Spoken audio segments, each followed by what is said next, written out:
In the last couple of decades, there have been many video games that have been a staple in the whole entire gaming industry. Of course, you have sports games like FIFA and Madden. EA has really taken a kick for that, but of course, there's also like 2K for NBA. There's games from all the way at the beginning, like Super Mario and Zelda, all those Nintendo games that really became a staple in the industry. But within the last decade or two or so, there has really been one franchise that has been at the top forever. And although their games may be bad now, it is hard to deny that Call of Duty is the number one franchise really in the whole entire gaming industry.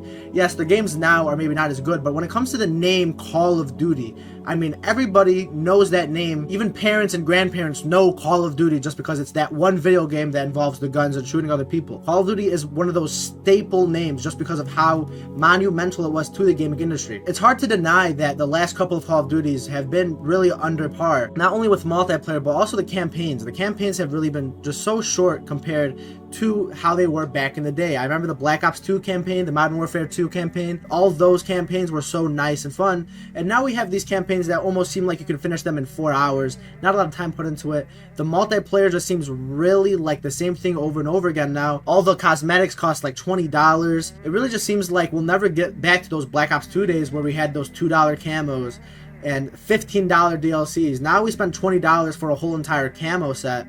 Back in the day, we used to spend $15 for a whole entire new zombies map and 4 new multiplayer maps. But regardless of how bad or good you think these new games are, it is definitely hard to deny that Call of Duty is one of those games that will always be bought just because it's Call of Duty. Call of Duty can make the worst game ever and promote it horrible, but as long as it has Call of Duty in the name, there is a good amount of people that will buy it just because of that. Of course, in the Call of Duty series, there has been many different side game modes. There's of course been Extinction on Call of Duty Ghost. A lot of people hated Extinction. Personally, I didn't really care about it as much. The Modern Warfare series, there was Survival, which was kind of fun, but of course got bland really fast. But of course, the most famous side mode, really known in the Call of Duty series, is Call of Duty Zombies. And I mean, there is really no denying how good Call of Duty Zombies was.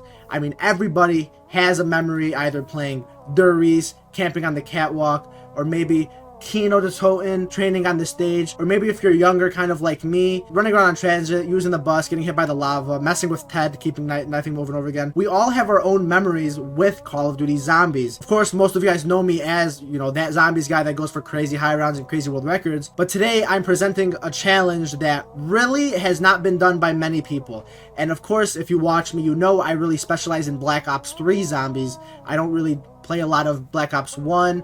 I don't really play a lot of Black Ops 2. I have speedran Black Ops 2 in the past, but BO4 Cold War, I really just mainly play Black Ops 3 Zombies. Today, I presented myself with a challenge to get round 100 on every single Call of Duty Zombies map. Now, to clarify, this is not literally every single Call of Duty Zombies map. This is Treyarch Call of Duty Zombies map. Because in my opinion, no matter how good Infinite Warfare Zombies is, no matter how good you think Advanced Warfare Zombies is, true Call of Duty Zombies is Treyarch. It started in World at War, it continued in Black Ops 1, Black Ops 2, Black Ops 3, and it kept going on after that. Like, Infinite Warfare was cool, Advanced Warfare was cool, but the true zombies, the true zombies, is the Treyarch Zombies. And today, guys, I'm going to show you how I got round 100 on every single Treyarch Zombies map. All the way starting in World at War, Nacht der Untoten, and ending in Forsaken Black Ops Cold War. And when I say I specialize in Black Ops 3, specifically the games I really only played growing up and playing Call of Duty Zombies was Black Ops 2 and Black Ops 3. I played Black Ops 4 on release, I played Cold War on release, but when it came to World at War, especially World at War and Black Ops 1, I really had no experience on this game at all. When it came to specifically World at War, the only thing I really knew about it was just watching Corrupt and him going for world records on it. So I kind of knew the gist of it. I was watching a couple tutorials, so I was able to kind of get down Nacht der Untoten. This is something completely brand new to me. I mean, for real, at this point on round 2, my knowledge of Nacht der Untoten was really just searching up YouTube videos. I really had no experience playing this map at all. But if we're being completely honest, of course, Nacht der Untoten, Verrückt, and Shino Numa, these 3 maps are going to be significantly easier than many people might think. Now, of course, it is pretty known that these 3 maps specifically are the only maps in all of Call of Duty Zombies that have 24 zombies on each round. it never goes up above 24 zombies. Now, it does go up in co-op, but of course this is solo, so every single round will only have 24 zombies. Really, this game is not hard at all. Since we are going to round 100, this is going to be a pretty fast 100 as there's not really that many zombies. Odd thing about Nocturne Tone as well is, one, there was no carpenters ever added at this point. If you can look at the counter for the double points, it's not actually like an icon yet. It's literally just text that says double points, and it has a timer counting down. So, I mean, for real, it's kind of funny like to see how the original zombies looked. Now, of course, for our setup, we are using the flamethrower and the ray gun. The flamethrower is going to be our main weapon, but of course, also, the ray gun's just going to be nice for the early rounds. Now, another thing on World at War specifically is that the hardest rounds are the rounds leading up until round 63, I believe, on World at War. But it's around that 60 to 64 range when the zombies hit the max spawn rate. Now, yes, there's only 24 zombies on each round, but when you're in the 40s and you're in the 50s, training the zombies can be significantly harder than you think because of how slow they actually spawn in. On 63 and above 63, they spawn in so significantly fast that you don't have to really worry about getting cut off. But in the 40s and the 50s, it is so easy to just get cut off easily because of how slow the zombies spawn in. So once you get to that point in the 60s, really the whole entire strat is so unbelievably easy. Now, another nice thing about World at War, because of the 24 zombie limit, if you have things like nukes and insta-kills, you can literally end the whole entire round just simply by using a nuke. And right there you see, I grab a nuke, and I'm not even looking at my computer screen anymore. As you can see, the round is going to end, and right there it ends. Boom. This also works with insta-kills. Insta-kills might take a little bit longer because you have to actually go out of your way and shoot zombies. The strategy on Nocturne Tone is very easy. Now, also, the only door I opened was the help door. You don't need to open up any staircases. Simply just open up the help door. And what I did specifically was stand here by that little barrier, waited for zombies to come out, and it is crucial to start shooting zombies with the flamethrower. This stalls them and allows them to not really hit you as much, because on World at War, they'd have like a little like black hole effect almost where they'll pull you in. So if you're shooting them like this, they really cannot touch you at all. And as long as you just keep moving, you will be fine. You see, I'm constantly shooting them. If I'm not shooting them right here, they're going to be able to easily just suck me in and kill me instantly. So you just keep shooting them like this, and eventually until they die. If you have ray gun ammo, you can actually use the ray gun ammo to help kill. But this is World at War Nocturne Tone. There was no perks invented at this time. So you gotta be careful with that ray gun, because 2 shots to the floor, you could kill yourself easily. So you gotta just be super safe. Also, make sure you're just tapping with the flamethrower. Of course, the flamethrower has infinite ammo, but it is charged. So if you just spam it too much, you're obviously gonna run out way too fast. So just keep tapping it like you see, almost like how I'm doing. Eventually, all the zombies will die. Right here, you see the last 2 zombies, and we'll hope for some drops, and if we don't get any drops, we'll just do the same thing like that over and over again. Now, I'm only going to round 100, but obviously on World at War, you're doing this for the whole entire game, basically, and even on insta-kill rounds after. All right, here, guys, I'm at the end of round 99. I grabbed that insta-kill, and I actually have a really scary moment right here. 2 zombies even survived my insta-kill onslaught, and they could have literally just double-tapped me right there, but thankfully, we got out of it. Honestly, very super easy map. You just gotta have a little bit of practice, learn it. Much, much easier than I thought. I thought I would have struggled a little bit more with it, but honestly, it was a lot easier than I thought.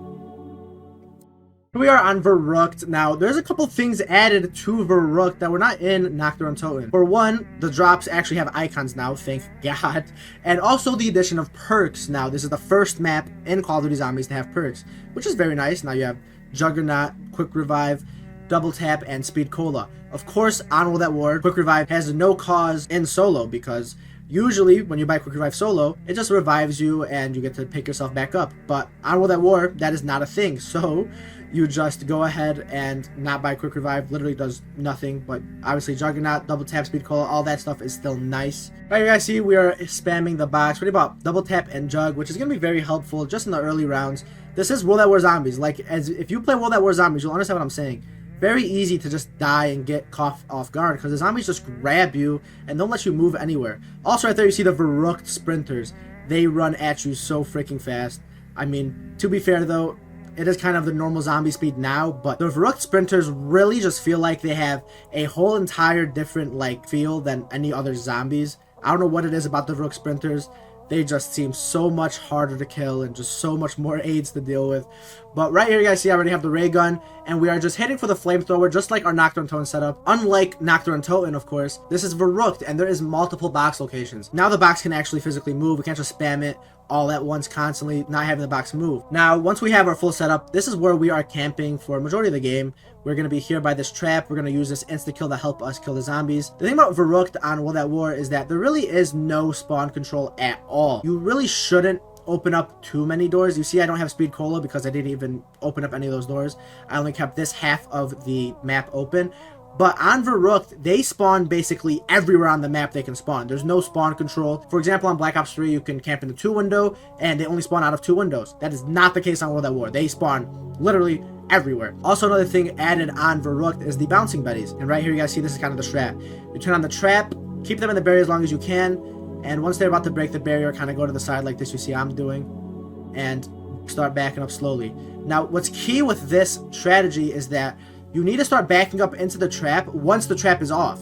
You cannot back up into the trap once the trap is on. Then that's going to basically defeat the whole purpose of everything. So right here you guys see the round is already over. And I mean, that was a very easy round, but this can definitely change a lot. Because especially this is the 30s. Like I was saying before, the earlier you are in the game and you start doing the strat, the harder it's going to be. It only gets easier as the time goes on. Now also right here we're going to show you the insta-kills part of Verrucht. This is just such a nice thing to do. Throw some grenades everywhere, kill some zombies as much as you can. Now what can be a problem with this is if you don't kill every single zombie, you got to make sure you know you're able to stay safe and actually get around whatever zombies are alive still. Right there you see there's one zombie that survives, so maybe that's the last zombie, but I gotta be wary. See, there's a zombie over there, there's a couple zombies running over there. I gotta be careful. Don't let those zombies just catch me off guard and hit me to the back. That's why I like nukes way better than insta-kills, because nukes just end the round. They kill every single zombie.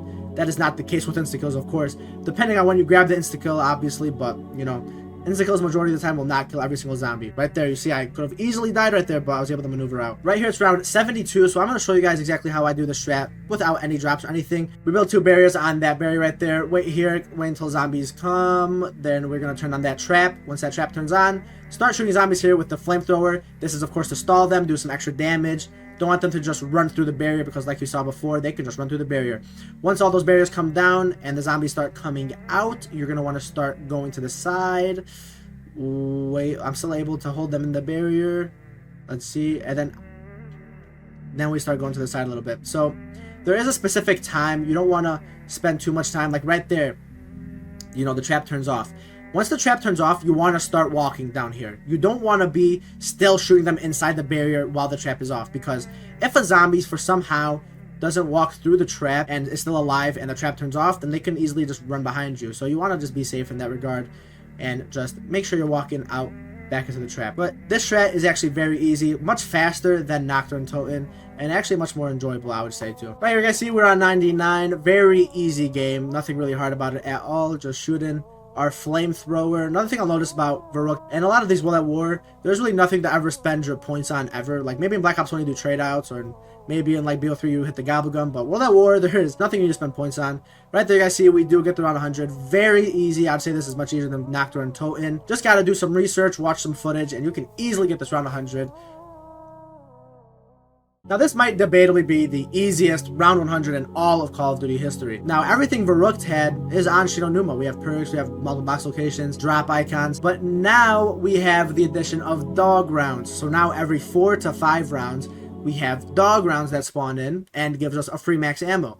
We also have a new wonder weapon in the Wunderwaffe. Now we have a new, much better wonder weapon than the flamethrower in the Wunderwaffe that kills zombies basically instantly and changes them all together. And the addition of dog rounds that give you max ammo is basically every 5 rounds, and the Wunderwaffe make this map just so unbelievably easy. I was able to actually get round 100 without really looking into any videos. I kind of just winged it and figured out what I had to do. The only thing you need out of this mystery box is the Wunderwaffe. Really nothing else needed at all for this round 100. 3 perks I'm using are Speed Cola, obviously helps with the reload. Juggernaut helps a lot as well. Double Tap really doesn't help with the Wunderwaffe, but it helps with the Tommy gun. So if I have an insta-kill, then I can just go ahead, use the Tommy gun, and it can shoot so much faster because of double tap.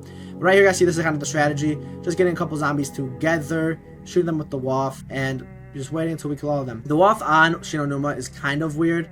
It just kind of stuns like your health regeneration. But the Waff on Shinonuma really doesn't have any horrible effect compared to like Durice, for example. And right here, guys, see we have a dog round. So round 20, we're using our Tommy gun to shoot the dogs. Now you can actually use the Waff, but it is kind of just annoying, and you also don't want to waste all your ammo. So right there, you guys see we grab it, and now we have a full max ammo. So I mean, this strategy is so easy. Also, another thing as well is how fast these traps regenerate compared to like Black Ops 1 or Black Ops 3. They basically turn on almost instantly.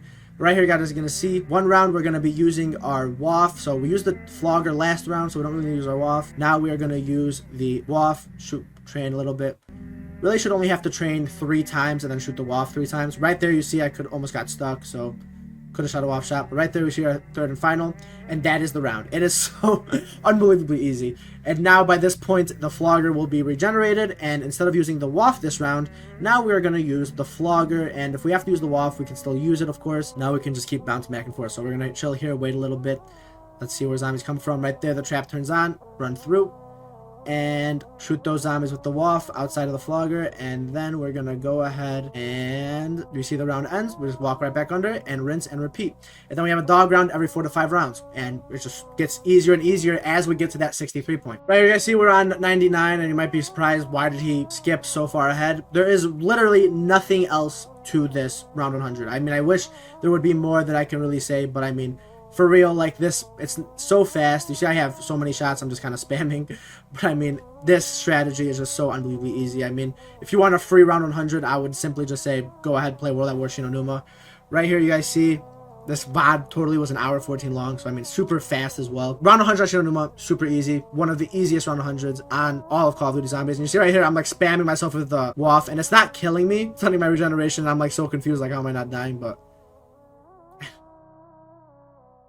Durice World at War is harder than all 3 of those maps combined. Honestly, this map was definitely one of those maps that I was dreading going into this challenge. Now, of course, I was starting from Nocturne Toten and then ending in Forsaken. I wasn't gonna just hop around, do Black Ops 3, then go back to Black Ops 1, then go into Cold War. No, I was starting from World at War, building up from BO1, BO2, BO3, BO4. Even though I knew this map was probably gonna take me a couple weeks to actually get, it didn't matter. I wanted to keep doing it in order. I wanted to actually play through every single Zombies map in order. And if I had to play a really hard map like Durice, then that's how it's gonna have to happen. Now, the thing about Durice, of course, compared to the other maps, is obviously that 24 zombies limit per round is lifted now. Now, there is an actual normal amount of zombies, just like Black Ops 1, 2, and 3.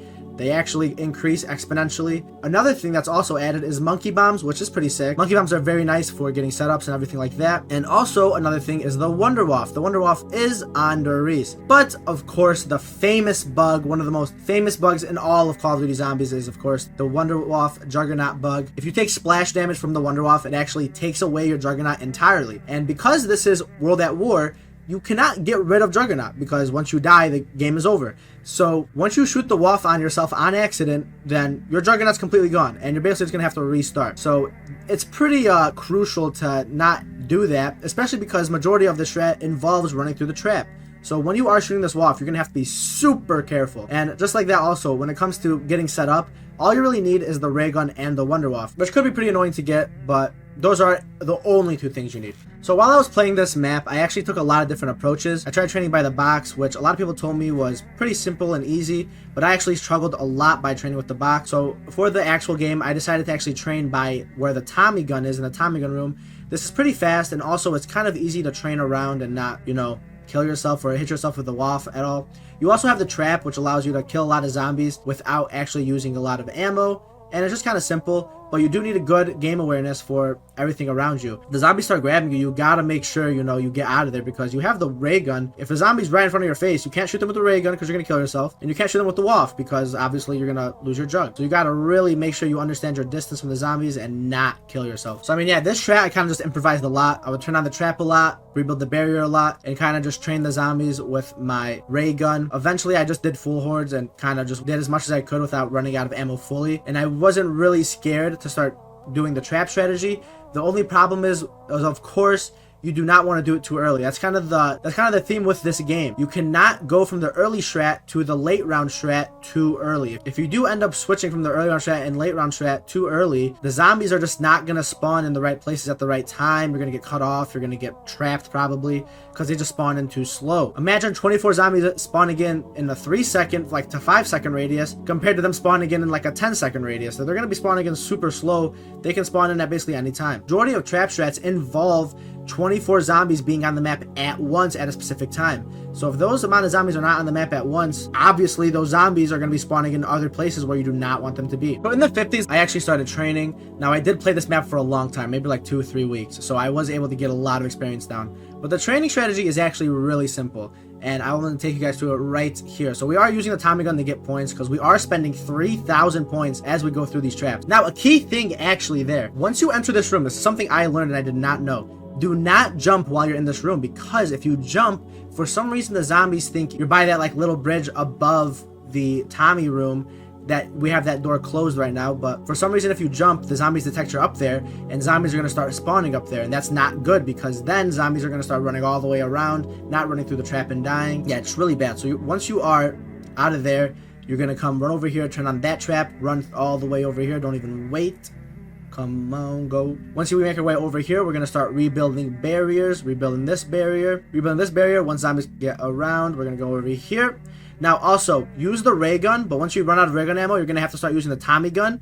A nice little combo you can do is the Tommy gun plus the Bowie knife. That's what I did. Bowie knife is actually, this is the first time Bowie knife was ever on a map in this game. Once we make our way all the way over here, we're going to go ahead, turn the trap on, and boom. You just do this for the whole entire game. Now, this seems pretty simple, but you got to understand, one mistake is all it takes for this whole entire game to be over. There is no quick revive. Once it's done, it is done. And right there you saw that was pretty risky of me just running out there, but you have to run out at a certain time. This strat is simple. The only problem is there's just really no mistakes to be made. You cannot make too many mistakes. Right here, guys, here's me on round 99. About to finish the round 100. I actually did lose gameplay of the very end, so I had to include my montage I made. But yeah, here's me hitting round 100. And I mean, yes, looking back on this map, I would say it's definitely one of the harder maps, even after finishing it. 100%, guys, if you get that strategy down, watch enough gameplay. I watched a lot of corrupts playing this, a lot of that stuff. Just get your gameplay stuff down.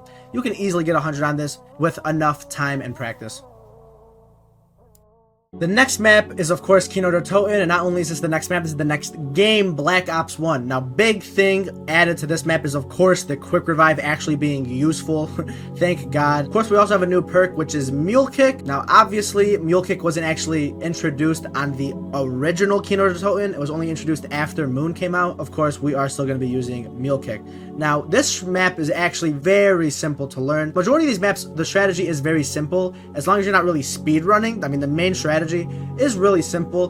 What is hard about it is once you're trying to do it very fast and not waste time at all. Another thing that gets hard about it is, just simply learning the strategy. At first, you're just going to be dying a lot, but once you do enough practice, enough experience, the strategy becomes super easy. Now, the setup on this map is very easy. We need the ray gun and the thunder gun, obviously. And then also our perks are going to just be Quick Revive, Juggernaut, Speed Cola, and optionally you can use Mule Kick. Now I personally didn't use Mule Kick just because I didn't want to risk accidentally switching to the wrong weapon, and I didn't really want to use the ray gun for that long, so I opted not to use it. Of course, if you want to use Mule Kick, do whatever you want. But right there, you guys see the ray gun, and now we just need the thunder gun. Now obviously the thunder gun is the new wonder weapon. I mean, the thunder gun is definitely the best wonder weapon at this point. You see that I run out of ray gun ammo, now we're just going to have to start using our thunder gun, and this is where we are going to be playing to play fast. You see what I'm doing right here? I'm kind of just training zombies. And the little nice bug I guess about this map is that you can go right into that little corner and zombies cannot touch you from the right or the left. So you just chill here, wait for zombies to come in, and they just die instantly. Now obviously this is only a thing on Black Ops 1. You could not do this on Black Ops 3. Just like this and Doris, we do have round 4 and 5 dog rounds. So we are going to try and camp here without pack-a-punching for as long as we possibly can. Now obviously a very popular strat on this map is not pack-a-punching, because if you do pack-a-punch, then you are going to be getting Nova Crawlers, and Nova Crawlers make your strat significantly slower. But of course, I'm not going for the world record or anything like that. I'm just going for around 100, so pack-a-punching is going to be a safer option for me, of course. Now, once we get to those later rounds, I end up just having to trade out the ray gun for the MPL. We use the MPL to get points. And then, oh, I'm right there, I'm red, but as you see, once we get enough points, we just shoot the thunder gun. And we basically just do this until the trap eventually turns back on. We don't want to just be super slow and just full train horde the zombies, because obviously that's going to be a waste of time, considering we do have dogs. We don't want to just have a bunch of unnecessary ammo on the dog rounds. We want to use at least majority of that ammo once we get a dog round. Once we get majority of the horde, we just shoot our thunder gun. For now, as long as I'm able to just do full hordes without running into any ammo issues, we're just going to chill in this room using this one trap until we obviously are running into ammo problems doing full hordes and trapping. Once we do that, we're going to start doing the triple strat. And with the triple strat, that means we're going to be spending 3,000 points, which means we're going to have a lot of points to be used. Now right here, you guys see, I go ahead and start the triple strat process actually on 48. So right here, you just turn on that trap, run all the way over here. Now obviously I must be running into some ammo issues. Maybe dog rounds isn't anywhere near in the future, so I have to do this. Turn on this trap. Once zombies come kind of close, we're going to go ahead and run around over here. That looks kind of dangerous, so we run over here. Boom, just run through the trap. Now I will say this, on BO1 and World at War, the trap damage is nothing compared to Black Ops 3. Black Ops 3, you stay in the trap for literally a second, you're gonna die instantly. But on this game, it's almost like you can just stand in the trap forever. So yeah, it's kind of way nicer and more simpler like that. Now right here, here's an actual round on round 57. We finish the triple strat. Rebuild that barrier, come over here, keep shooting zombies, get the horde up. Shooting zombies, stalling them like this is very key to being fast. Activate that trap and boom, that is the whole entire triple strat. Very easy strategy. We just do this as much as we can. Eventually we are going to get to a point where we just stop shooting thunder gun because we're going to need every single piece of ammo to make sure we do not die at all. This map is a lot easier, especially just like World at War. I had really no experience with Black Ops 1 at all either, other than watching a lot of people on Twitch like Zomba play Ascension and like Slayer play Kino and stuff like that. Really had no experience myself playing it even when I was younger. My first zombies game was Black Ops 2, so I didn't really play Black Ops 1 when I was younger either. Now, right here, you guys are going to notice I'm on round 99, but I also have no more quick revives, so I actually did end up utilizing all my quick revives. And you are going to notice also the timer in my top right is 8 hours and 13 minutes, meaning I was super slow, but I also didn't care about my time at all. So yeah, I mean, we get the round 100, super freaking happy. We got Killer Toe and over with. This is one of the most nostalgic maps, probably the most nostalgic map in all of COD Zombies, so very happy to get this done, and it was a very fun round 100. So now we're on 5, and I am using Jermaine Cube's gameplay. Jermaine's an awesome guy, and I'll make sure to link all of his stuff down below, so make sure you guys go check him out. This map is really simple. This is one of those maps where initially you're going to think it is a very hard map, very tight cornered, not a lot of space to run around. Honestly, once you know the strat, 5 is so unbelievably easy. The strategy a lot of world record players do is very hard, but of course we're not going for the world record, we're going for just round 100. Now for getting set up, the number one thing you're going to want to buy is definitely the Bowie knife. Bowie knife is going to help you get so many points in the early rounds, and of course you have to be careful when you're down here in the laboratories. You do not have Jug right now, so you need to be careful so that you do not die. Now when it comes to hitting the box, there isn't really too many things we need. Now on Black Ops 1, there's obviously the crossbow. You don't really have to use it on Kino as much because you have the thunder gun, but maps where you do not have an infinite damaging wonder weapon can just get you out of situations whenever you want. Maps like maybe Ascension, or maps like 5 that have no thunder gun, no wonder waff. The ray gun stops killing around like the 50s, and the Winter's Howl stops killing even before that. The crossbow, when you pack a punch it, when you shoot the crossbow, it has like a monkey effect, so all the zombies goes towards that crossbow shot. So when you're on those later rounds, if you ever do get cornered or do get caught in between zombies, you can shoot the crossbow and actually use that to your advantage to get out of a lot of situations. That is going to be one of the #1 things we need for this strategy. Now once I got fully set up, I ended up just camping by Juggernaut over here in this middle area right here, and the perks I decided to use were Juggernaut, Mule Kick, Quick Revive, and Speed Cola. In Jermaine's game, he was using Double Tap, but obviously he's going for the 100 speed run. He's a world record player. He plays 5 so much, and he's super good at this map, so obviously he's going to be able to use Double Tap, not use Quick Revive, and be pretty fine with it. Another thing as well is make sure you buy Claymores and put them to the side right there, because eventually we're going to get to a point where we're going to run out of ammo in our ray gun, and we're going to need to start using the Claymores to get drops and end rounds. We can end up actually getting to a point where we have 50 plus Claymores just to help us end a certain round, because when you're on those high rounds, it's very long to end. And for our third weapon, we're not using the Winter's Howl. We're actually going to use the Mustangs and Sallies, so make sure you guys do keep the Colt. Mustangs and Sallies are very good just right here, as you can see, to just kill the Pentagon Thief. One full mag of that murdered him. So very easy. And right there you guys see there actually is a bonfire sale on 5. Now a lot of people actually don't even know about the bonfire sale. It didn't just start on Classified or start in BO4. 5 was actually the first map to have a bonfire sale, and it just makes Pack-a-Punch 1,000 points. Right here you guys see I'm just training down here in the war room. We need to be able to train here up until around the high 40s or at least the 50s. If we go to the trap strat up and spawn way too early, we are not going to be able to actually kill zombies in the trap strat efficiently. So basically what I just did is just train in a circle right here and tried my hardest to, you know, kill all these zombies as fast as I possibly could and just get to that high round. So now that we're here at the actual high round strategy, I do have to know about setting windows. Now for my game, I actually used the patch, so I didn't have to set windows because I really did not want to deal with it. But on 5, there is 6 windows in the spawn room, as you see right here. Basically on 5, every time you use one of those elevators, so the elevator to go down to the laboratory, basically every time you use them, the 2 windows actually change. So one of the windows will be out in the main room and then one on the left side will be out. So right here I pulled up Cryptic Nova's video on how to set windows. And right here he's showing you exactly which windows you need to have set. So not these 2 windows, one by Olympia, not by the Quick Revive. The 2 windows right here on the wall, those are supposed to be activated. The 2 windows you need to have deactivated are the 2 by the M14. So these 2 windows right here need to have no zombies. Now if you're gonna have to play without a patch, you need to keep using the elevators until you have those 2 windows turned off. Now it's pretty annoying in AIDS, that's why I just use the patch, because I'm not going for world record or anything like that. Obviously with a lot of these early COD Zombies maps,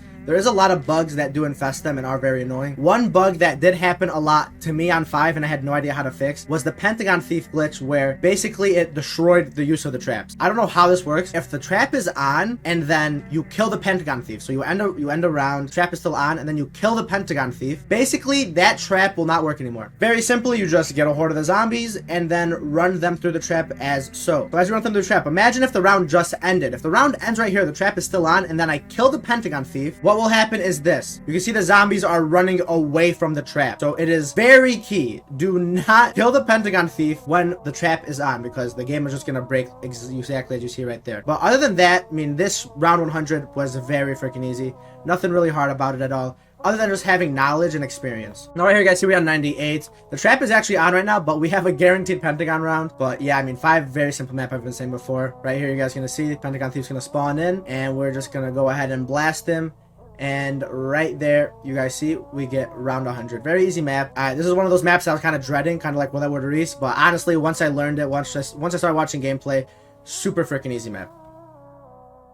Now, one map I was really excited for was Ascension. Ascension was a map I really love on Black Ops 3. I have a lot of 255s. I believe I have 3 255s on Ascension at this point. So Ascension was one of those maps where I have enjoyed playing a lot on Black Ops 3. Now, of course, BO1 Ascension is something I really didn't play at all, just like basically every other BO1 map, but I did watch a lot of it. And I will say, one of my favorite things to watch on Twitch is Zomba play Ascension. I don't know what it is, the setup, trade outs, just the like normal high round strat. It is just one of my favorite things to watch. I don't know why, but yeah, I mean, watching Ascension is awesome. So I mean, just from watching it so much, I really kind of understood the strat already. All I really had to do was just learn how to do the trade out strategies, which could be pretty complicated for anybody that doesn't really know what to do. Now, when it came to getting set up, it's very simple, but it is a lot of things to get out of the box. You need the Thunder Gun, the Gersh devices, and of course the Ray Gun. Now, the Ray Gun isn't technically required, but it is very helpful for the low round. Now, right here, you see I'm just training with zombies on round 23, still trying to get my guns and Gersh devices, so it is very annoying, especially if you have to take your time. You'll also notice too, the 4 perks I have are Mule Kick, Juggernaut, Quick Revive, and PhD Flopper. Now, PhD Flopper is going to be very helpful, not only for just using the ray gun and using the sallies for no splash damage. Now, the nice thing about Ascension is that you can actually get more than 4 perks with the monkey rounds,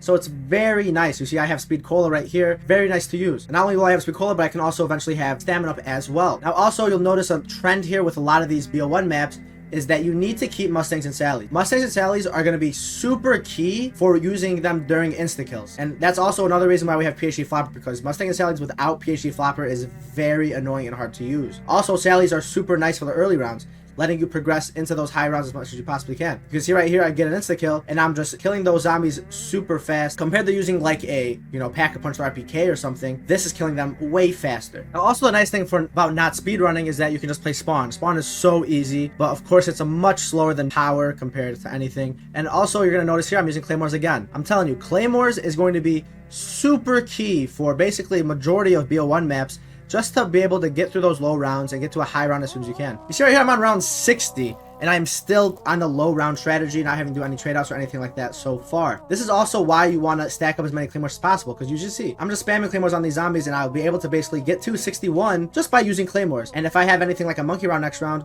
I'll be able to even get to 62 with a full max ammo. So it is very key to be using these Claymores in these games. Now, at this point, I actually ended up taking all 3 of my downs already, which is pretty unfortunate. But right here, you guys are seeing basically the normal high round strategy. So right here, you just stay in this room for a little bit, wait until they come towards us. Once they come towards, we kind of run out, jump over here, boom.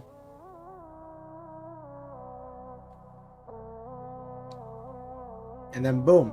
Shoot. Very simple strategy, just doing a nice little train right there. Now, obviously, you have to do trade outs to actually get to around 100 on Ascension, because, of course, you're not going to have ever enough Thunder Gun ammo to get to that point. So, obviously, all you do is just pack a bunch of Thunder Gun right there when you need it. Go ahead and grab it, and then boom. Now, I will say, are trade outs annoying? Yes, they are annoying. But all you have to do is really just learn how to do trade outs.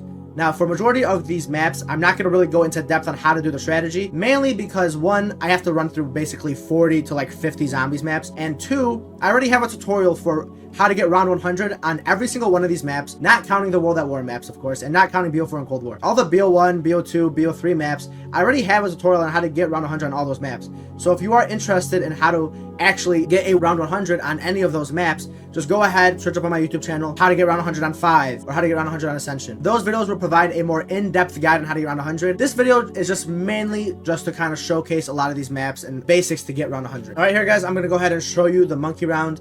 For some reason, monkey rounds are very confusing to a lot of people on how to do them correctly. Basically, you always want to stay right here for the monkey round. You want to stay right here and turn on this trap once you figure out if any monkeys are running through here or where they're going. So we turn on that trap because obviously a monkey just dropped right there in front of the trap. And basically what that's going to allow us to do is any monkeys that spawn on the opposite side of that trap will just run through the trap and die. And any monkeys that target Mule Kick or Speed Cola will end up dying when they run through that trap. Now what I have to do here is right now and just go around the map and find any monkeys. So right here you see there's a monkey right there. See a monkey right here as well. And then obviously they are not at Mule Kick or Speed Cola. They are targeting Juggernaut and Stam. That's another thing as well. There is 6 monkeys that spawn and they target 2 perks. So they'll never target more than 2 perks unless they take one, obviously, but they'll never take one if you do this correctly. So all you do is boom, just go here, and you should theoretically try to have, you know, ammo for the monkey round. You don't want to go into a monkey round with just 0-0. So at least try to, you know, have some sort of ammo to kill monkeys. So Ascension was one of those maps where I was actually looking forward to, like I said before. Getting the round 100 was very easy. Right here, guys, see my last round is actually a monkey round, so it makes it, you know, a lot more easier than it needs to be. Right here, you guys are gonna see we're gonna go ahead and kill the last 2 monkeys, and there you go. We get round 100 on Ascension. Very easy map. Did not take me long at all to learn. If you have any questions about to get 100 on any specific map, just go ahead, go on my YouTube channel and search up how to get round 100 on any of those maps. I will probably put them all in a playlist and put it in the description before I upload this video. So I'll just go ahead and link that playlist in the description, and you can go ahead and find whatever map you are looking for. Now, before we get into Shangri-La, I know a lot of people are going to ask, why didn't you get around 100 on Call of the Dead? It's possible to get around 100 on Call of the Dead. At the time of me playing this, Call of the Dead round 100 was not hit yet. So when I was doing the round 100 challenge, I did not go for Call of the Dead. And also, there was a couple other maps I didn't go for as well. Maps like Town, Bus Depot, and Farm. Now, obviously, Town 100 has been hit, but I am not spending 130 hours to get around 100 on Town, especially because it's hard. Like, you can't just go and get around 100 on Town. You have to put a lot of time, like months work of practicing Town just to get that round 100. So any map that it's not possible to get around 100 on, or any map that takes a substantial amount of time, not maps like Nocturne and Toten, because Nocturne and Toten does take a long time, but maps like Town that take more than 130 hours to get around 100, I did not do. But on the other hand, I did end up doing Shangri-La, and I'm going to say this right now. Shangri-La is one of those maps that I dreaded doing. I hate this map with a passion. I don't know what it is. It's the small booby traps when you run through the mud and the spikes are hitting your ass. And I will say this, Black Ops 1 Shangri-La is a lot better than Black Ops 3 Shangri-La, just because the baby gun on Black Ops 3 has to be literally the worst wonder weapon in all of zombies. If I sound frustrated talking about this map,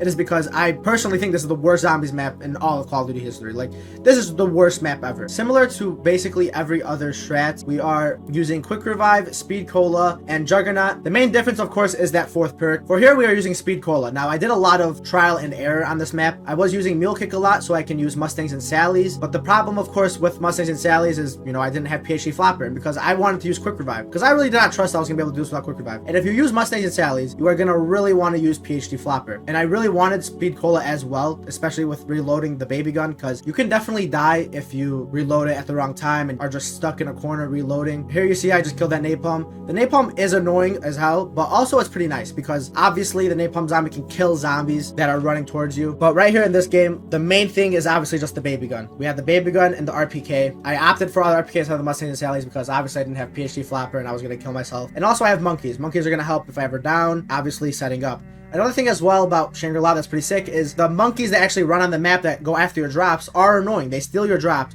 but you can use them to your advantage because they actually can flip drops. So say you get an insta-kill, you can actually flip that insta-kill into a max ammo. So it's very nice, you can get infinite ammo. Now the problem is it depends where you are on the map. Now the strategy I am doing, monkeys cannot come towards me and take my drops. The drop will expire by the time they get to it, so it's just not really possible. And obviously this is not the fastest strategy. Majority of these games are not going to be the fastest strategy on the map because, of course, like I said before, I am simply just going for around 100, not for any world records. Obviously this map did take me a little bit longer than I maybe have thought, but honestly, like, just with enough practice, it became super easy and not hard at all. Now here's the high ground strategy on Shangri-La. It is very simple. You just run in a circle, and you do have to make sure you utilize semtexes. Now I'm not sure if semtexes were first introduced on Shangri-La. I don't know if it's on Call of the Dead or Shangri-La because I didn't ever play Call of the Dead, of course, because if I didn't have to play it for this challenge, I definitely did not play it before that. So I don't know if semtexes were first introduced on this, but you do use semtexes for the strategy. You just basically turn all the zombies into babies, throw your semtex grenade at them, and they all die. This is way more convenient than just shooting them, because if you shoot them, there's going to be probably one that's going to somehow survive and grow back to a normal zombie. So the best thing to do, of course, is just obviously shoot them with the baby gun. Right there, you guys see I had a napalm zombie that just totally just destroyed all those zombies. Very freaking useful. Now I'm going to get a lot of kills, probably like half the horde. Napalm is definitely useful, of course, but I mean, they are still annoying. They can spawn at the wrong time and just kill you. Right here, we're about to end the round 100. Now, Shangri-La, as much as I did not want to play this map and how much as I dreaded it, I mean, it was like an 11-hour game, as you can see in the top right corner. It was still not as hard as I anticipated. I just did not want to learn how to set up on the map. I mean, I didn't really opt for getting any extra perks, because of course you can't get extra perks with the monkeys and everything like that, but I just opted to do it the most simple way as I knew. Get the 4 perks, train in a circle, and kill the zombies.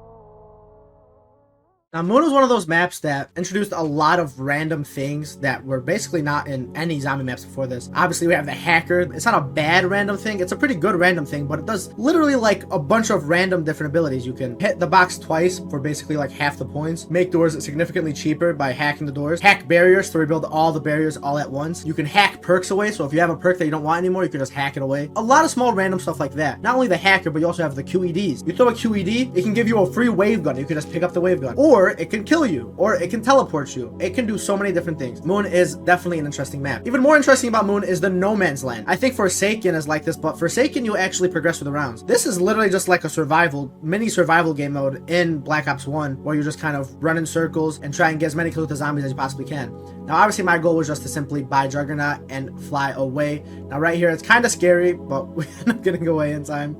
Let's put that PES on. And the setup on Moon isn't necessarily hard. Now obviously you can hack the box and use that to your advantage to get set up. We just need the wave gun and Gersh devices to actually get fully set up. You are going to want to utilize Bowie knives. And the nice thing also about Moon is that you can actually go around and hack every single non-box location to keep the box stuck there. So right here you guys are going to see that I am actually going to just hack this location. Now I'm not hacking this box location just to kind of like hit the box. You have to just go to every box location where the box is not currently. So right now the box is at Biodome, as you saw before. If I hack every location, as you see I'm doing right now, the box cannot go to that box location. So now that I just hacked that, the box cannot go there until after about like 3 rounds, then it can go there. So if I hack every single location the box is not at, that means the box physically cannot move because the box cannot go to any of those locations that I hacked. I used to my advantage to help me. Now my perks are as follows. I have Juggernaut, PhD Flopper, Speed Cola, and Quick Revive. Now we do utilize PhD Flopper because we are using Mustangs and Sallies. So we have to make sure we don't cause any of the windows to explode. But if you do shoot Mustangs and Sallies at certain places, the windows will not explode. But obviously we need all the air in the first room because we have the hacker and we do not want the air to just run out. Now another thing as well is the astronaut. Now obviously on BO3 the astronaut's pretty easy to deal with. You just shoot dead wire at him and he dies instantly. But we're playing BO1. There is no dead wire. There's no blast furnace to kill the astronaut with. So what we have to actually do is trap him, which is allowed, but it is technically an exploit, but it is still allowed even in world record games. Obviously this isn't a world record game, so it doesn't even matter. To trap him, it's very easy. Basically what we do is we chill in tunnel 11 by stamina and we wait until the astronaut comes all the way over here. And you see he's right here. Now what we need is the excavator to start excavating tunnel 11, and we need to basically time it. Once that excavator is about to excavate, so right now it is about to excavate, so I need to get out of here. Once it is about to excavate, we just run out, and right here that astronaut is going to be stuck in tunnel 11 and not be able to get out because he's going to be too slow. Now also, because we're only playing in first room, that does not mean we only need the first room air. We need to make sure Biodome is not excavated at all. So once Biodome goes off, we need to make sure we hack the excavator for Biodome. The reason being is because obviously we're doing trade outs and we need the Biodome excavator. We obviously need tunnel 6 as well, because how are we going to get to the Biodome from here when tunnel 11 is excavated and also tunnel 6 can be excavated? So tunnel 6 and Biodome are the only 2 you need to worry about. Now obviously the nice thing about Moon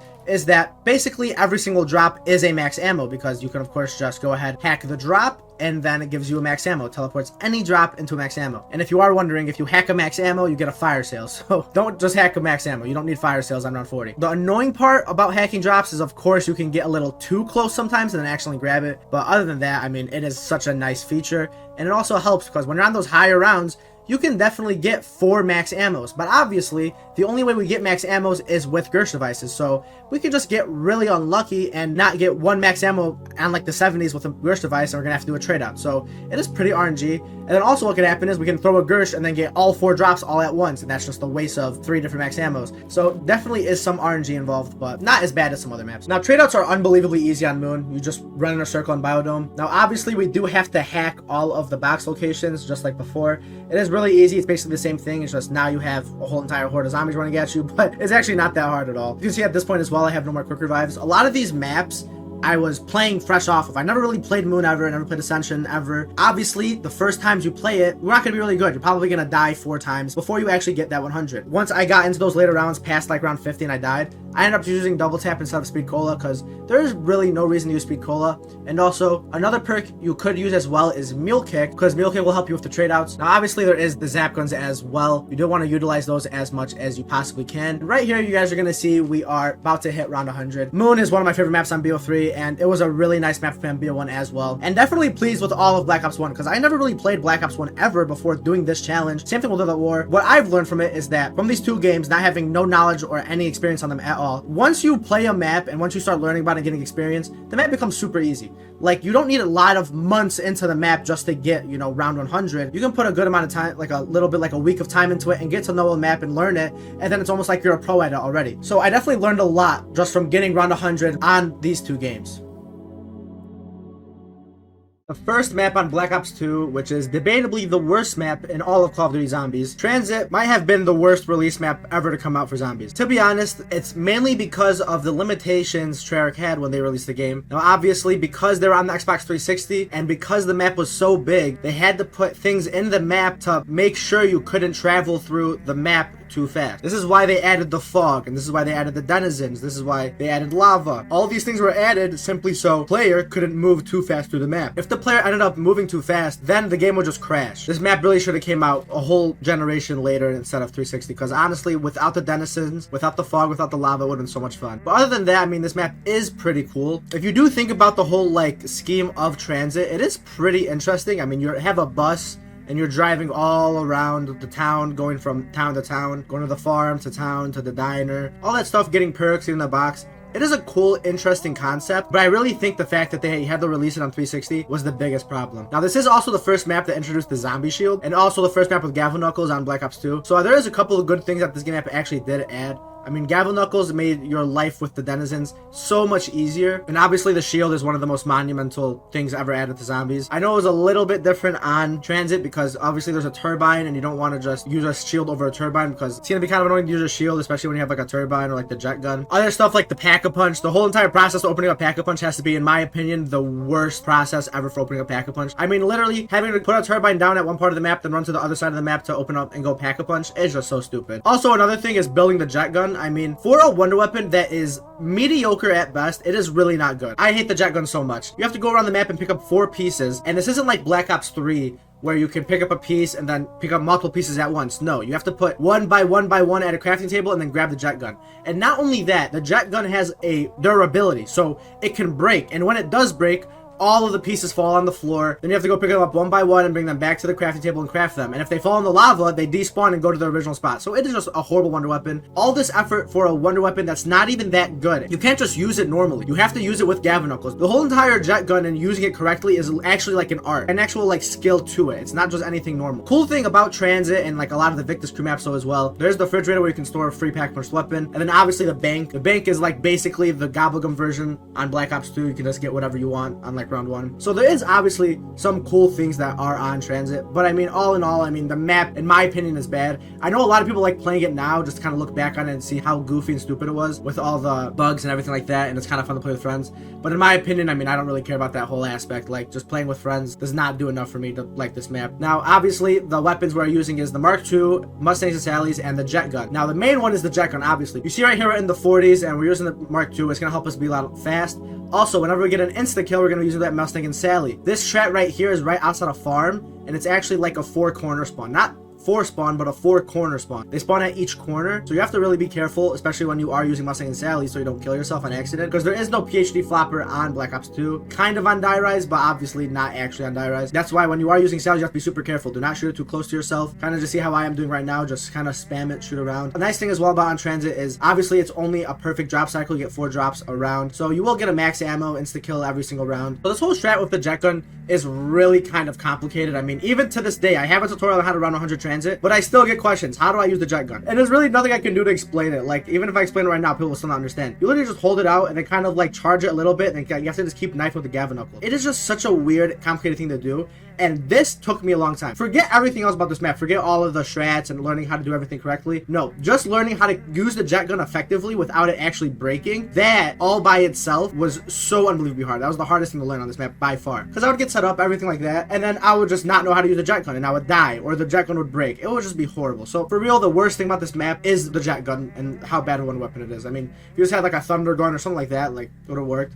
But man, the jet gun is just horrible. Also, another thing on Black Ops 2 that's not on really any other zombies game is the walkers. As you can see right now, I'm training the zombies, but there's just a couple walkers kind of chilling over on the side. Obviously, if you're training, it's kind of annoying to have to deal with a bunch of zombies that are going very slow. It would be much nicer to just get all the zombies all together. But I mean, obviously, this is how Black Ops 2 is. And I mean, every game is going to have their own like pet peeves that people have to deal with. So here we are on 989. Obviously, I only have Stamina, Jug, and Speed Cola. I ended up taking all 3 of my downs already. Obviously, there's only 3 perks you really need for this map. Obviously, Quick Revive is also very nice. And right here, we're about like 100 zombies left in the round for Transit. So I am really excited. I'm about to get this strat over with. Obviously, this map was something I was not looking forward to at all, just like Shangri-La. Very annoying map. And right here, you guys are going to actually see my game ends up freezing. So I actually never got round 100 on Transit. Now, you might get annoyed at me. You're like, how are you going to say you got round 100 every zombies map, but you never got 100 Transit? I was 100 zombies away from getting round 100. And it's not even like I died. Like, it'd be different if I was on like 91 and then I froze. Then yeah, maybe I'd have to restart. But I was on round 99. Round 99, 100 zombies away from 100, and then my game froze. I am sorry. If you don't want to count it, then don't count it. I don't care. But this counts in my heart as around 100 on Transit. I was so pissed. And honestly, this was like the best way to end a 100 on Transit in a freeze, because this map is just so unbelievably broken. Now, out of all the maps on Black Ops 2, the one map I actually did have a good amount of experience on was Die Rise. Die Rise, I used to have the round 30 speedrun about like 4 or 3 years ago. That was actually one of my first like actual good world records that I was really proud of. So I did have a good amount of experience on how to play Die Rise, kind of in the early round. When it came to the actual high round strat, I didn't really have experience, but I mean, to be honest, it's Die Rise. We already know how easy this map is. You just stand in a corner and boom, you're chilling. I mean, yeah, all in all, Die Rise is a fun map. You actually have the Sliquifier, and the Sliquifier is basically a one-shot until like round 100. And even after that, you can use it for a good amount of time. And even the pre-patch Sliquifier was insane. You can like get to crazy high rounds with it. But I mean, yeah, just like before, we have the bank. We grab our AN out of the refrigerator. We are chilling. Right here is actually like a 1 window. The zombies only spawn out of 1 window. So I mean, this map is super freaking easy. The only thing we did have to build is just a Sliquifier. Obviously, the 4 perks you're using as well as Double Tap, Juggernaut, Speed Cola, and Quick Revive. No need for any other perks like Who's Who or like Mule Kick. The nice thing about Die Rise is obviously the jumping jacks. Not only do we have a insanely fast and easy strat, but we also have 4 to 5 jumping jacks that spawn every 4 or 5 rounds and give you max ammos.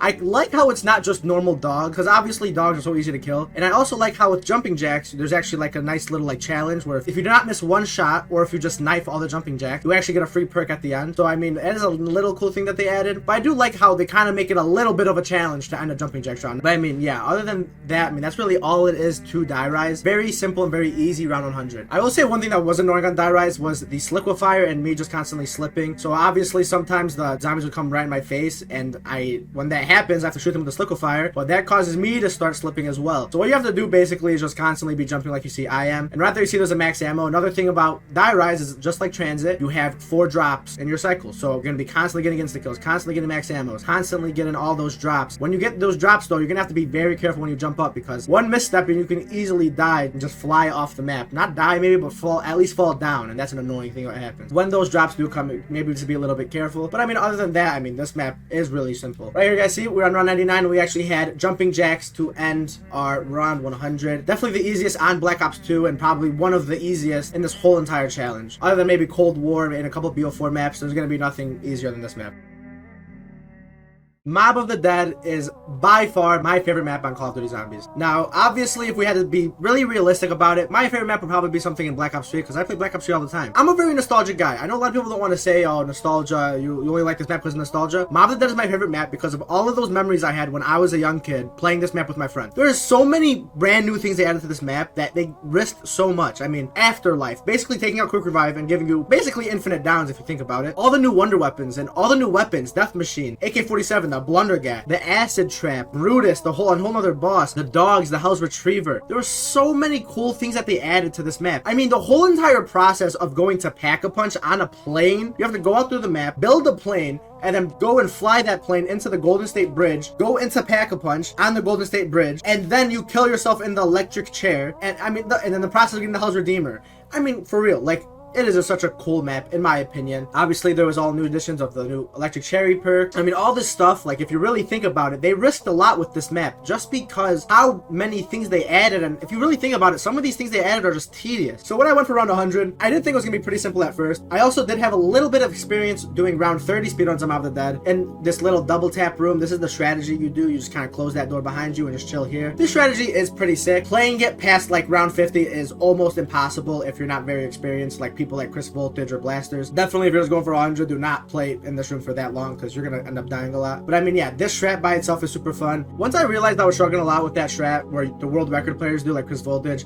I ended up just doing like this little strat where you actually instead just train outside here and just use Hell's Redeemer. It's a much more easier strat, and yeah, maybe it's a little bit harder, but honestly, I didn't even care. Also, another odd thing about Mob of the Dead and all of the Black Ops 2 maps for that is that the MP5 for some reason is the fastest weapon that you can really use when you're running. I don't understand how that makes sense, to be honest, but that is how it works. You hold out the MP5, you're gonna be able to move super fast. I mean, yeah, even the Vitrolic Withering, what a like insane wonder weapon if you think about it. You have 153 bullets, and all of those bullets are basically used as a monkey bomb. I mean, for real, like that's like a crossbow on steroids. That's just way too much. So I mean, this map is just so enjoyable. I'll go back and play this map literally any time of the week. The Easter egg, I don't care. I love Mob of the Dead. Obviously, the other nice thing about Mob of the Dead is the shield. This is one of the first maps where you can actually use the shield to your advantage. And right here, you guys will see we're at 99. The round is basically about to be over, and obviously, walkers, they're so freaking annoying for my Redeemer. And there we go, round 100 on Mob of the Dead. This map is by far my favorite. I mean, all the lore, the characters, everything about it is just so enjoyable for me.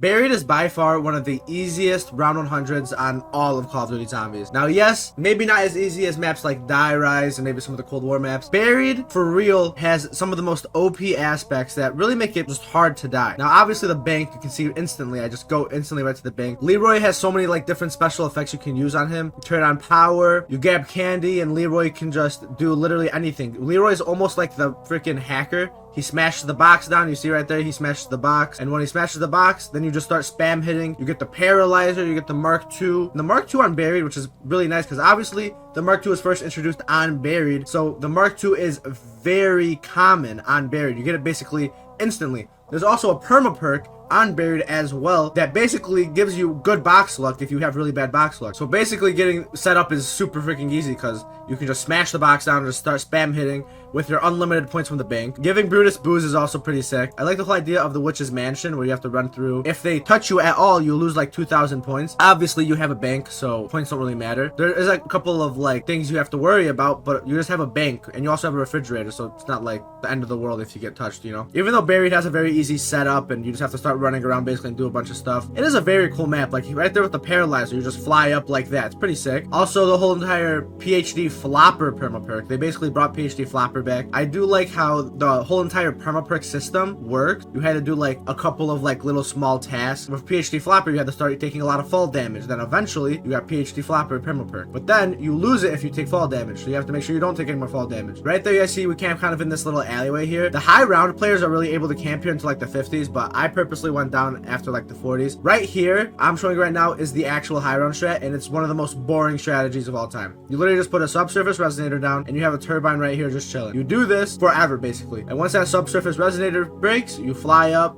boom, and go grab subsurface resonator and put it back down. Now, the only thing that's annoying about this is that you kind of have to stall zombies a lot because sometimes the turbine will start like glitching out and start like phasing in and out. Right here, you see the turbine just kind of stops working. So instead of just waiting for it to turn back on, I just go ahead and throw 2 grenades.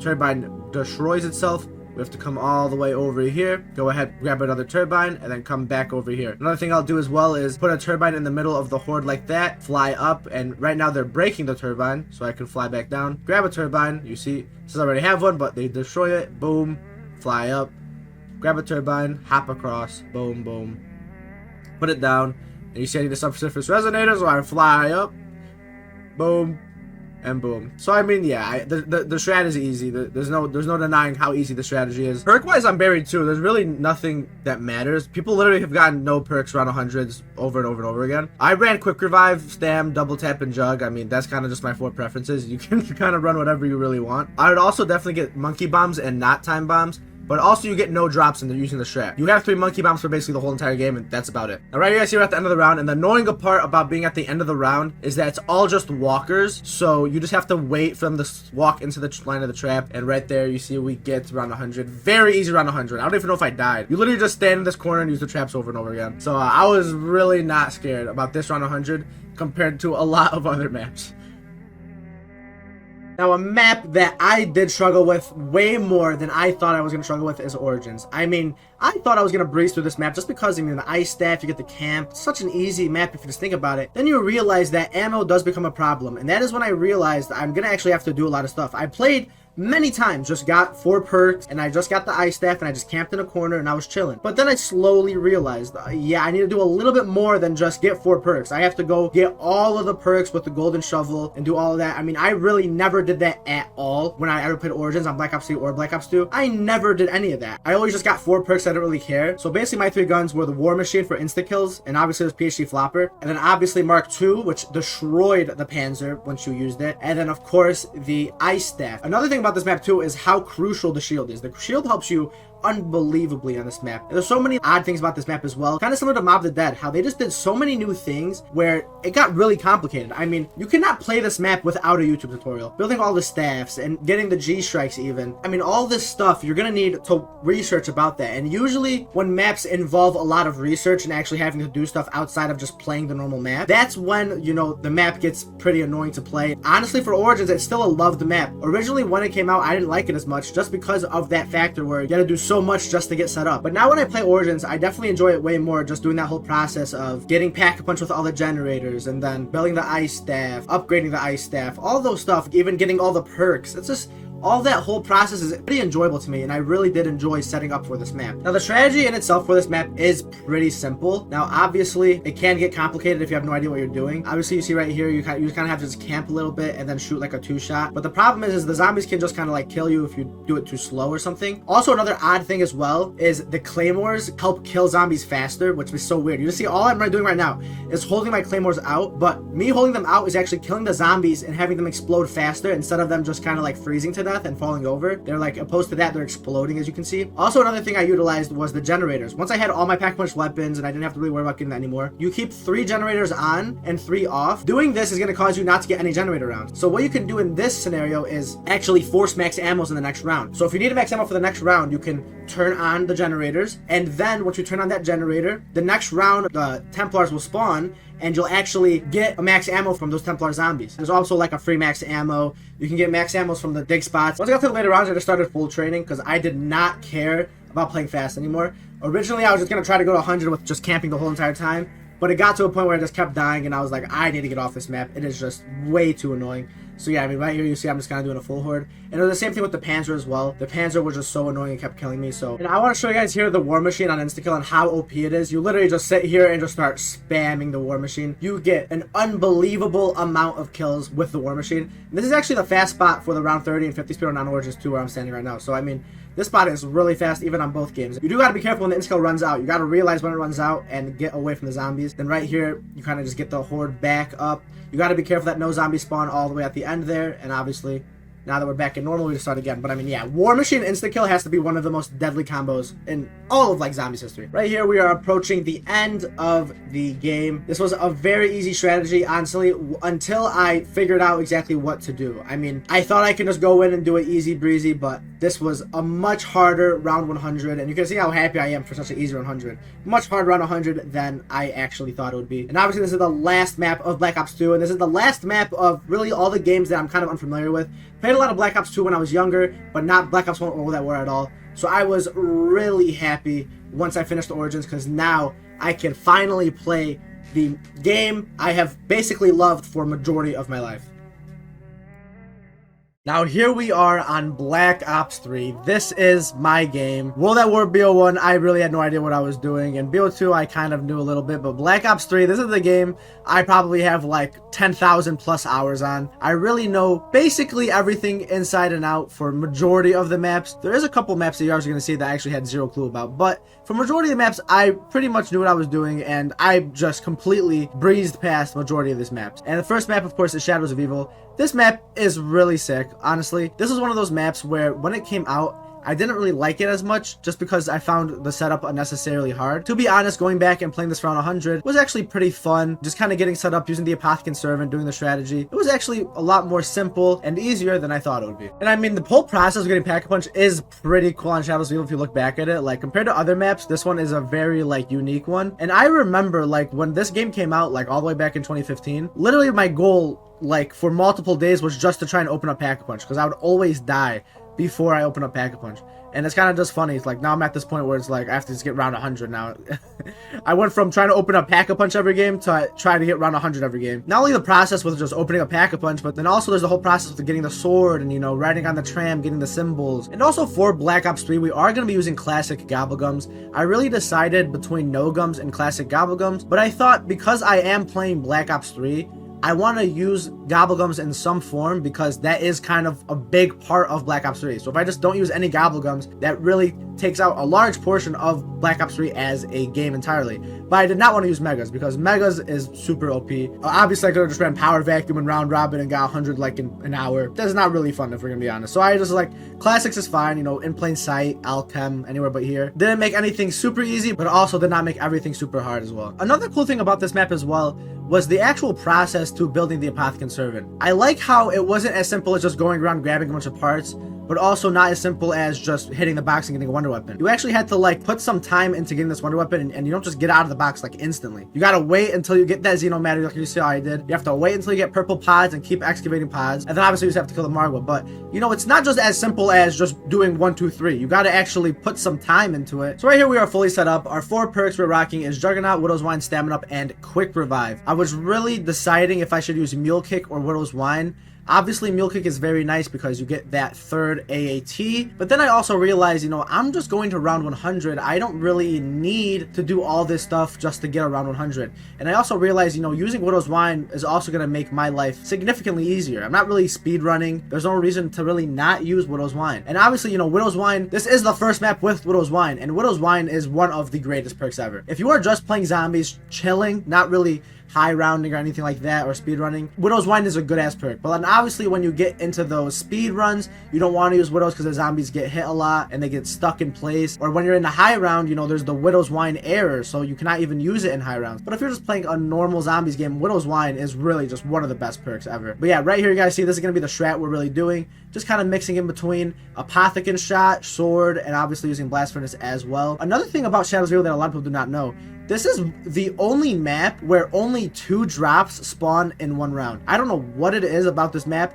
but for some reason, it's a normal cycle like that, you know, everything's the same cycle-wise. Now, obviously, right here, I have an Alchem, and when you have Alchem, you definitely want to use that. Now, the addition of Gobblegums became a whole nother, like, strategy for zombies on Black Ops 3. Now, you don't really have to always constantly be doing the same strategy. When you get Gobblegums like Alchem, you can actually start playing a little bit faster. You see right here, I'm not using my sword. I have a full sword right now, but I'm purposely not using it because I have this Alchem on me. I would rather use this Alchem. So right here, you're going to see I'm going to probably shoot over here, shoot this shot, boom, but then I'm going to pop the Alchem and I'm going to start using this Alchem. It would be smarter to definitely use this Alchem because right here, you see I'm hitting the Gobblegum. I might be on a new cycle, and if I'm on a new cycle, I might get that Alchem. Let's see what I get. I get In Plain Sight, so it's fine. But that could have been an Alchem. So if I ended up not, you know, spamming a little bit more and actually keeping that Alchem on me, and then I hit the Gobblegum machine and get another Alchem, I just completely wasted that 1 Alchem I had. There's a lot of ways you can actually just start playing super fast on Black Ops 3. And this is not only on Shadows of Evil, this is basically every map on Black Ops 3 with a very good wonder weapon, that is. So right here we're on round 98. We do not have an Alchem, we only have 2 shots in our Apothicon. Right there you see I get a lucky crit, which is not good. We ended up using our 3 hit for this round, and now we get an In Plain Sight. So if we do not get some sort of ammo this round, we're basically screwed. I mean, so we're gonna go ahead double hit. This is our third hit of this round, and we get anywhere but here. So I actually ended up getting basically every single goblin in my cycle except for the alchem, which is very unlucky. So now we're in a predicament, like, you know, what am I gonna do to get ammo back?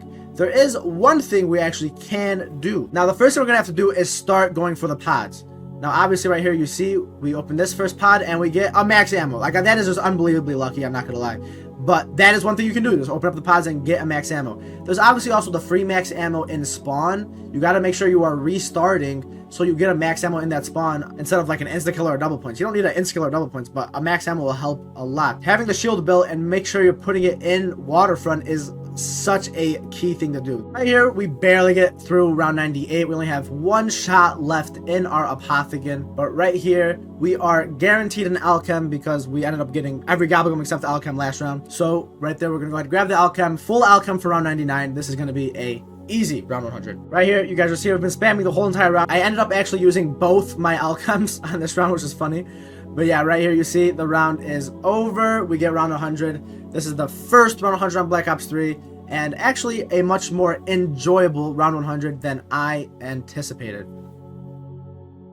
The next map up is one of the greatest maps of all time. I mean, this is really a unanimous decision that everybody loves Der Eisendrache. I mean, really, the whole idea of the dragons, the bows, all the different styles of bows you can get. You got the shield on this map, the introduction of Ragnaroks as well. I mean, really, this map does have it all. The setup for this map is really simple. I mean, I love how, out of the 4 bows, the easiest one to build is by far the best one too. The whole idea of Der Eisendrache, and especially the Easter egg too, it is such a good map. And honestly, it has always been one of my favorite maps. I don't know what makes going for the lightning bow so enjoyable, but for some reason, I just love going for the lightning bow and just shooting all the bonfires, doing the souls. I mean, like, wall running in like the MPD. I don't know what it is. Like, it's not even that like cool if you just think about it, but it's just super satisfying and just something I always enjoyed playing Der Eisendrache. Now right here, you're gonna see our setup. We are rocking Juggernaut, Deadwire, Electric Cherry, and Quick Revive. These are the 4 best perks just for going for around 100. There's a lot of things you can do. You can use Mule Kick and maybe get 2 AAT weapons. You can not use Quick Revive and maybe use something else like Speed Cola. There's a lot of different ways you can do this. For me, these were the 4 best perks that I thought I can easily get around 100. Now, this strategy is very simple and easy to do. Now, also, you're going to be noticing, because obviously, if you're familiar with Black Ops 3, you'll see the strat where they stay by the stairs a lot. What a lot of people do not know is you cannot step on the stairs. So right here, I'm stepping on the stairs. Kind of see how I'm running down? This is on the stairs. I have to stay above the stairs constantly. Right now, where I am right now, there's only zombies that spawn out of 3 barriers. That barrier kind of to the left, the barrier far down by the dragon almost, and the barrier to the exact right of me, the one I am shooting at currently right now. Those are the 3 barriers only.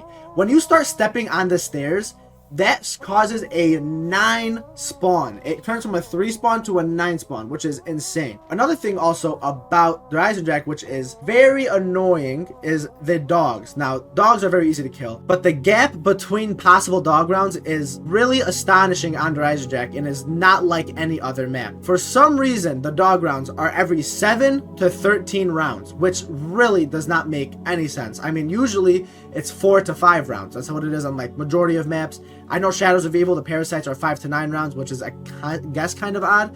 But 7 to 13 is really crazy. I don't understand who thought that was a good idea to do, but yeah, I mean, for some reason, it's 7 to 13 on Der Eisendrache. So yeah, right here you're seeing I'm just spamming with the lightning bow. If you just shoot 1 shot with the lightning bow, all the zombies will run through it at this point. I mean, the lightning bow is a good wonder weapon, but really up until like round 60, 70, or maybe the 80s, you have to shoot multiple shots to really be effective with the lightning bow. Obviously, right here I have alchem, so it's kind of nice. I can just spam. Usually, you know, you're gonna need to start using multiple shots to really be productive with the lightning bow. So right here, I'm gonna show you guys the actual strat for the high round. You literally, all you do is reload, pull out your rags, slam, put your rags away, shoot Deadwire. Here we go. You're gonna go ahead, reload, pull out rags. You just do this constantly. So right here, you're gonna see I have possible Panzer. So I have to stand here, wait to see if a Panzer spawns, and if he does spawn, which he does indeed spawn, we run all the way over here by the Death Ray. Pop the Death Ray, shoot that dog, and spam our KRM into the Panzer. Now, for some reason, shotguns are really the best way to kill a Panzer. So really, the best thing to do is just get a KRM off the wall, put Deadwire on that baby, and just constantly spam the Panzer. For some reason, if your Karam doesn't kill the Panzer, you can also use the rags to also suspend him, and then once you use rags, then he should die. But really, shotguns are the best way to go. I mean, HVK and M8 are good all up until a certain point, though. They're not going to take you all the way to killing the Panzer. So right here, we are getting towards the end of the game. What I really love about these Black Ops 3 maps compared to the other Black Ops 1 and Black Ops 2 maps is that they are not long at all. Black Ops 1 and Black Ops 2, these maps are like 8 hours long, like 9 hours. Shangri-La was like 11 hours. Shadows of Evil was only like 3.5 hours. I think the Rise Drag for me took like 4 hours. Now, obviously, I'm not speed running, but I mean, not super hard, pretty easy, and just enjoyable to do. So I really do enjoy Black Ops 3 as a whole. So when I was streaming all these games, typically what I would do is I would highlight them on my Twitch. When it came to Zetsubo no Shima, for some random reason, I never highlighted it. So the actual full gameplay of me playing Zetsubo no Shima for this 100 is gone. I have a little bit of gameplay because of these 2 videos I made. So you can see right here, here's actually me hitting round 100. So you don't have to say I'm lying or something. Right here, you're going to see this is me getting 100 on Rise Drag. That's me getting 100 on Zetsubo no Shima. In this video, I have a little bit of the setup. Here's me going to fill up one of the skulls. Here's me in the skull room filling up the skulls. Here's me hitting round 50. It doesn't really feel right to make a whole section on Zetsubo no Shima, especially if I didn't have full gameplay. I mean, you can look at what perks I had if you're interested. I ended up running Mule Kick, Double Tap, Juggernaut, Stamina Up, and then you get Widow's Wine for free, obviously. And I'm not gonna lie, I know this is the gameplay got deleted, but this is actually one of the best zombies games I've ever played because this strat is hard. Skull Room is a very hard strat. And I just kind of knocked it out of the park. Like, I ended up doing pretty much, like, flawlessly. I did take one down. But it's a hard strat running in circles and constantly zombies coming out. It's really unfortunate I didn't have enough gameplay. So I am really sorry about that. Personally, I don't like Zetsubo no Shima. Out of all the Black Ops 3 maps, Zetsubo no Shima is definitely at the bottom for me. So as I was saying before, majority of Black Ops 3 maps, I know basically everything about them inside and out. All my world records, at one point I had 119 world records, with 95% of them being on Black Ops 3. So, I mean, I know a lot about this game. There was only one map, really, that I knew absolutely nothing about. And that was Grad Krovi. When it comes to building the shield, knowing where Juggernaut is, and knowing how to get the Pack-a-Punch, I had literally no clue on how to do anything. And the main reason why I really never played Grad Krovi was because when I first got really into Black Ops 3 on Xbox, which was around like 2018, 2019, around a year after Chronicles came out, I played zombies mainly for Easter eggs. I did not play them for just high rounding or do anything like that. I played them to just constantly do Easter eggs over and over and over again. The problem with Grad Krovi was that the Easter egg was bugged out on Xbox. For some reason, you would get to the end cutscene, and then your game would just freeze. It was just like an error that came with Grad Krovi for whatever reason. I just never saw any reason to really get into the map or play it ever. So now we're here to this point, and I had to search up a Noah J tutorial, a Mr. Waffle Waffles tutorial in freaking 2024 to actually learn how to get Pack-a-Punch and actually how to get set up on the map. And I will say this, the strategy is much easier than I thought it would be, because obviously the strategy involves using the shield and constantly breaking it over and over again. It's much easier than it looks, I have to say that. So right here, we are currently at the spot. It's a very simple strategy. Right here, see I have Mark III, I'm kind of just using that a little bit. Obviously, the Mark III really does not last for a long time. You're not going to really be able to use this to kill zombies up until like after the 50s or even 60s maybe. You really do need to use the Mark III for the whole game though. It'll help you a lot when you have to get the shield. Now also, the perks we are using is Juggernaut, obviously Double Tap for AATs, Mule Kick for AATs, and then obviously Quick Revive because I don't want to die. Also, another nice thing about this map, because the Wonder Weapon isn't like the Thunder Gun or the Apothicon Servant where you can constantly keep using it, that means you don't need to use Alchem, which also means you can constantly have Gobblegums like in plain sight, anywhere but here, or like Lucky Crit, you know, in anywhere but here and in plain sight help you stay alive constantly. So on top of your Quick Revive, you can just go invisible for like 10 seconds. When there isn't a Wonder Weapon that's useful on the map, there's a bright side to it where you can actually survive longer and more efficiently. Right here you see around round 80 and we have a Valk round. These got to be one of the most interesting rounds ever as well. I believe off the top of my head it is every 7 to 9 rounds. I don't know what it is with these maps on Black Ops 3 and having the most odd boss number rounds, but for some reason, yeah, I mean, these boss rounds are just at the most random times. But right here, I'm going to really show you guys an effective way to do the strategy. So we will turn on that trap. The 2 AETs we rock are Fireworks and Turned. We're going to want to pop these Fireworks as much as we possibly can and obviously the turn as well. Now, our main wonder weapon, quote unquote, is the shield. The shield is theoretically is a wonder weapon on this map, and majority of maps it is a wonder weapon, just because you can really just kill so many zombies with that little blast. It's an infinite blast. So when there's no turn, we make sure to pop the turn. Now you'll notice we ran out of shield ammo. Now we're gonna keep hitting the zombies like this, meleeing constantly, melee, melee, melee. What we'll do right here is shoot a Mark III shot, slow the zombies down, get a shield, and then blast them. Boom, and we get drops. And then right here, we're gonna pop our fireworks, pop our turns. But really the most annoying thing on this map is the Valkyrie drones. I mean, they do not get more annoying than this. Manglers are easy to deal with, but Valkyrie drones, they go out of the way. You don't want to just waste one shield blast on one Valkyrie drone. You want to use your shield blast for a bunch of zombies. But when Valkyrie drones are all behind you, and then zombies are all in front of you, it's kind of hard not to waste your shield blast. So that was the most annoying part about this map, was really dealing with the Valk drones. Now I'm going to say this, for somebody that really knew nothing about this map, when I started playing it and actually learning how to do the strategy, it was such a simple strat. It really was not hard at all. You just got to watch tutorials and figure out exactly what the correct strategy is. Once you have a little bit of experience, you can get that round 100 instantly. I think I got this in like less than a week. It also was pretty nice because obviously I have quick revive and I have in plain sight, so if I do get cornered, I can just go ahead and pop one of those things. This strat is not hard at all. I'd actually say this is one of the easier strats, and going into this I was really not excited because I knew the shield strat it looks hard. Like, it doesn't look easy. It looks not like Rev, or it's not like Moon, where it's just kind of just camping in a spot.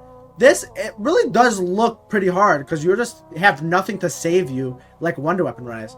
But then you realize, yeah, well, I have in plain sight. You don't really need a Wonder Weapon because you have all these safety things to fall back on. So right here, we are approaching the end of round 99. Out of all the maps we really played so far on Black Ops 3, the hardest one was probably Zetsubo, and the other ones are just kind of really simple and easy. Like, there really is no tier list for Black Ops 3.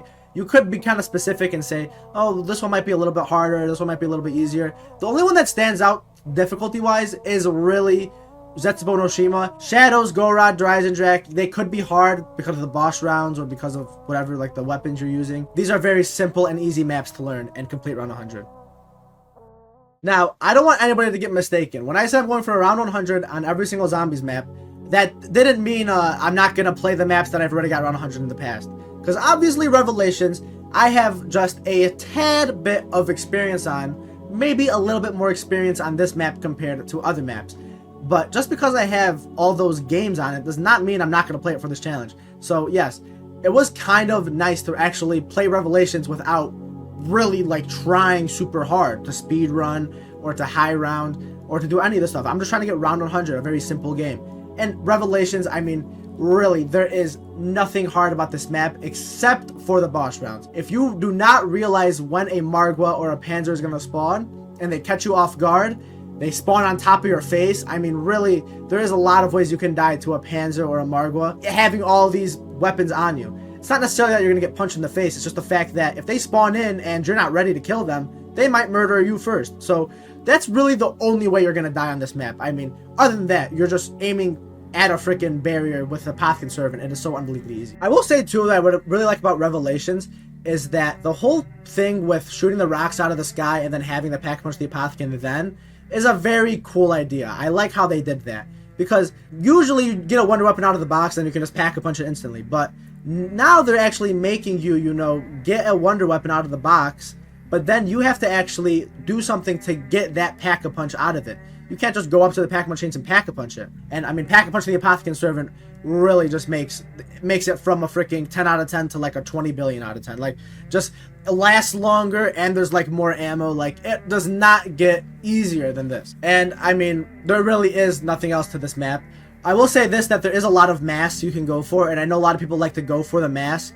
I'm gonna be honest, even for 255s, you do not need a mask. And not only do you not need a mask, you don't even need a shield. I don't remember the last time I built a shield on this map. Now, if you're playing casually, yeah, just build a shield just in case something happens. Nothing hurts to build a shield. You really do not need a shield for Rev. I mean, it is so freaking easy. The only time you need a shield is maybe if you use your Ragnaroks and then a zombie runs through it and you want to turn around and have them hit the shield and then reload or something.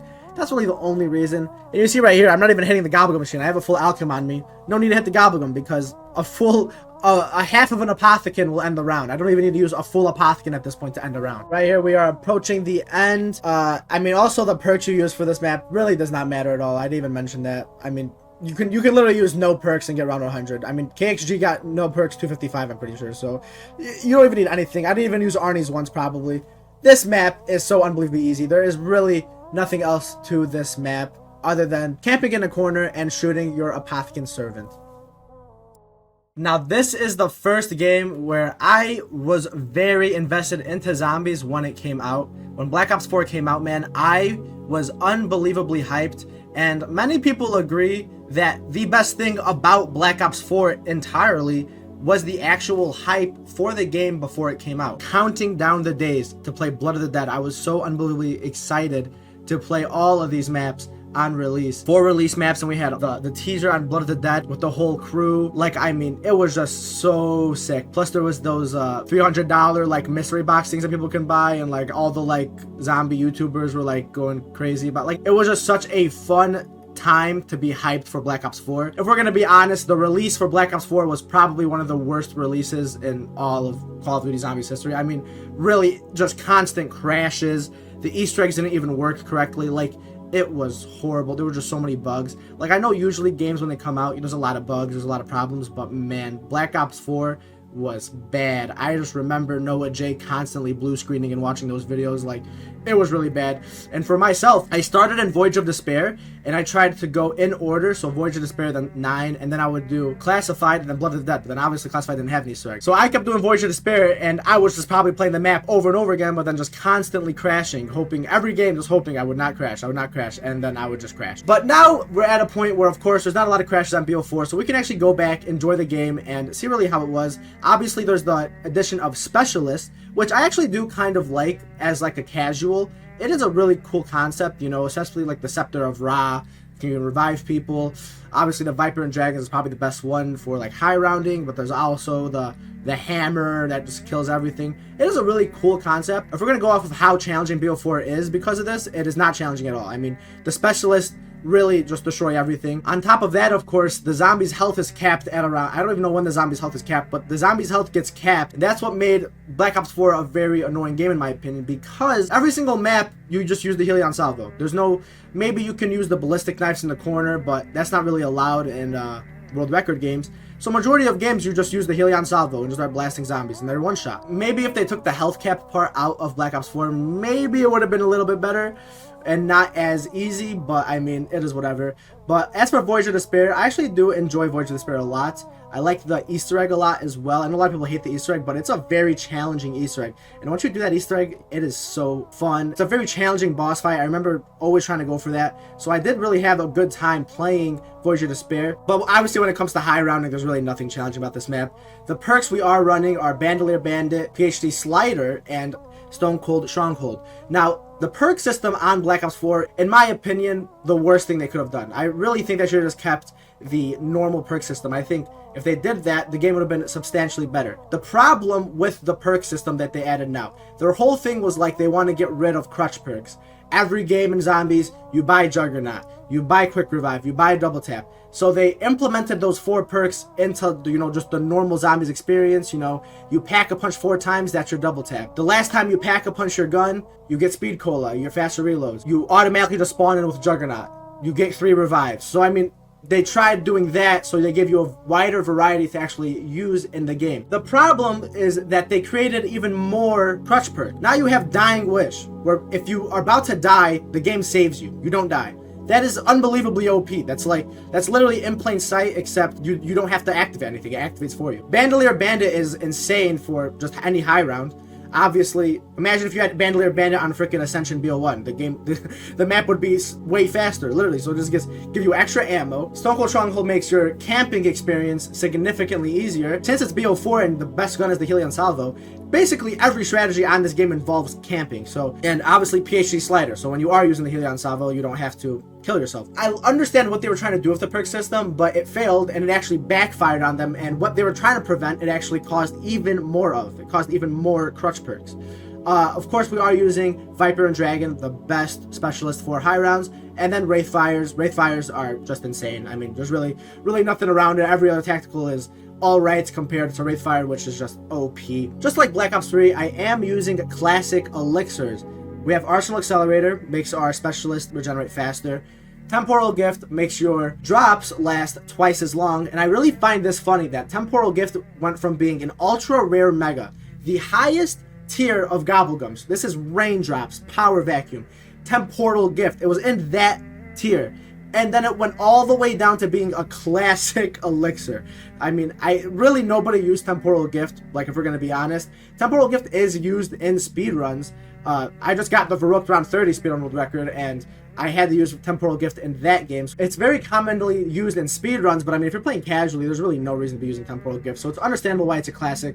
Anywhere but here is obviously just for safety, and then Fresh Mint is just so we can get our Wraithfires back, so we can kill more zombies. They stuck with the theme on like the Rise and Drac and Origins, where there's 4 different types of one wonder weapon.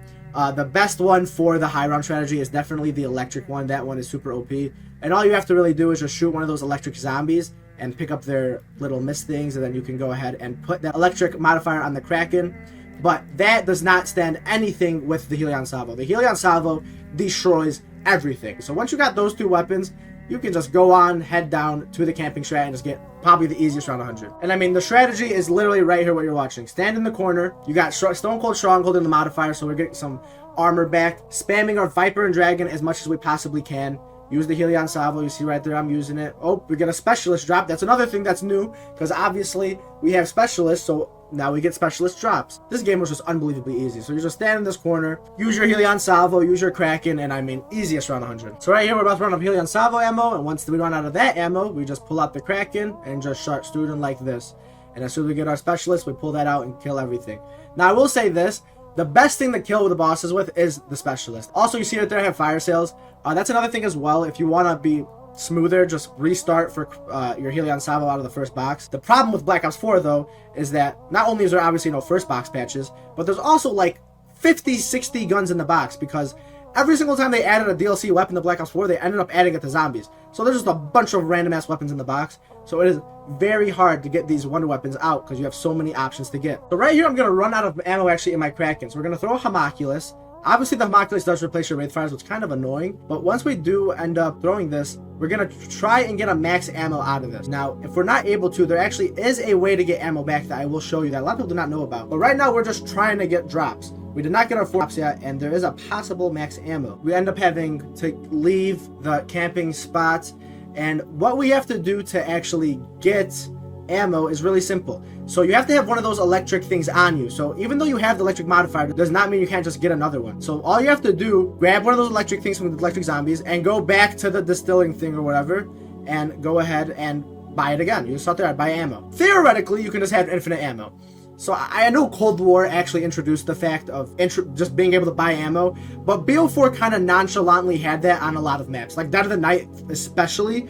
Dead of the Night, you literally just buy silver bullets and camp to 100. It was so easy. But right here, you guys see, I got all this ammo, and then right there, we get a max ammo. So we're going to go ahead and spam a little bit. But yeah, I mean, very easy around 100, especially because you can just buy ammo. And you see right there, I just grabbed the electric piece again. So just in case I need ammo again, I can go ahead and put it back. We're on round 99, but we also have like no ammo left. So we have to throw this Homunculus, obviously, because we have like no ammo. We throw it, and we're just going to hope the round ends soon. And as you can see right there, the round is basically over. So we got really lucky there. But yeah, we get round 100. This is my first ever round 100 on BO4, and really my first high round on BO4. And I mean, BO4, just like BO3, it's so fast. Much faster than BO3. And BO3 is only like 3 hours long, but like these maps are really only like 2 hours, 3 hours. I mean, Tagzatone is like an hour. Like, it is crazy. So very easy and fast round 100s.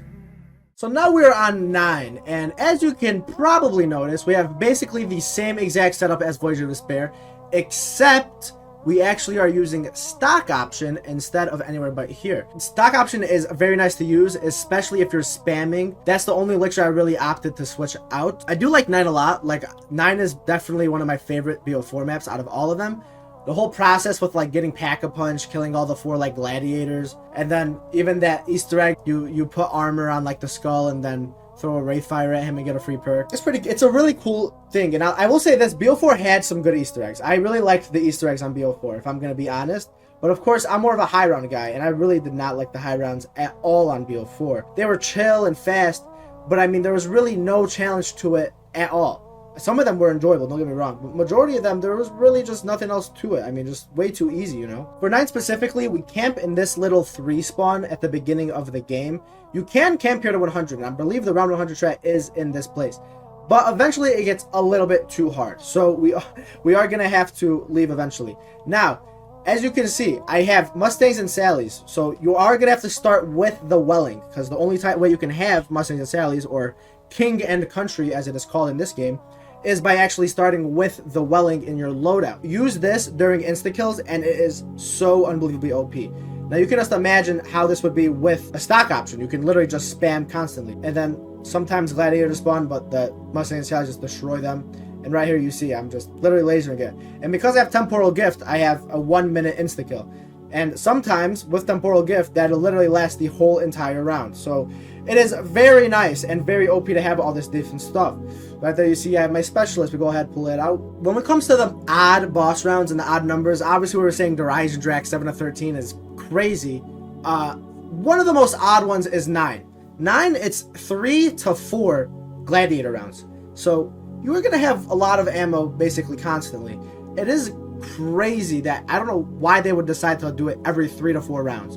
And when it is a Gladiator round, they could have just added it into the zombie round. But no, they made it literally a separate round. And you're just watching me right now. I'm just spamming this little corner right here. And all the Gladiators just die. And I get the max ammo, and there we go, the round's over. So it's a little tad easier than it really should be. Now, this is the actual higher round strat once we don't want to camp anymore. We stay over here by this little area. Keep that door closed, as you can see to our right. And we just kind of spam with Mustangs and Sallys if we have insta-kills, and then use the Helion Salvo. Now, this is a very simple thing to do, but it can definitely get complicated if you get overran. I mean, the thing about BO4 as well is that they're super sprinters. Now, I'm not talking about like Varrook sprinters. I mean, like, literally the zombies are like the transit bus sprinters where they're just freaking doing high knees coming at you like Tyreek Hill. So, I mean, they run really fast, and you can definitely get overran really easily if you're not careful. It is definitely important to make sure you're using your ammo efficiently, but also, you know, being wary of actually where the zombies are. Right, so you have a max, so we're just kind of spamming. Grab the max. When we are using the Helion Salvo, we're just going to kind of try and get all the zombies to come into our face and then shoot. We're not going to just spam it like this. And you also are noticing I'm throwing my Wraithfire at that staircase.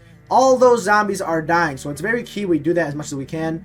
We get a Specialist, use our Specialist. So very simple strategy, nothing really hard around it. So eventually ammo became a really big problem, and I had to come up to the spawn room and start training zombies and killing them with my Mustang and Sallys. Now, the problem we're going to run into is I am definitely going to run out of ammo. We're going to go ahead and use our shield a little bit, but this is going to take way too long.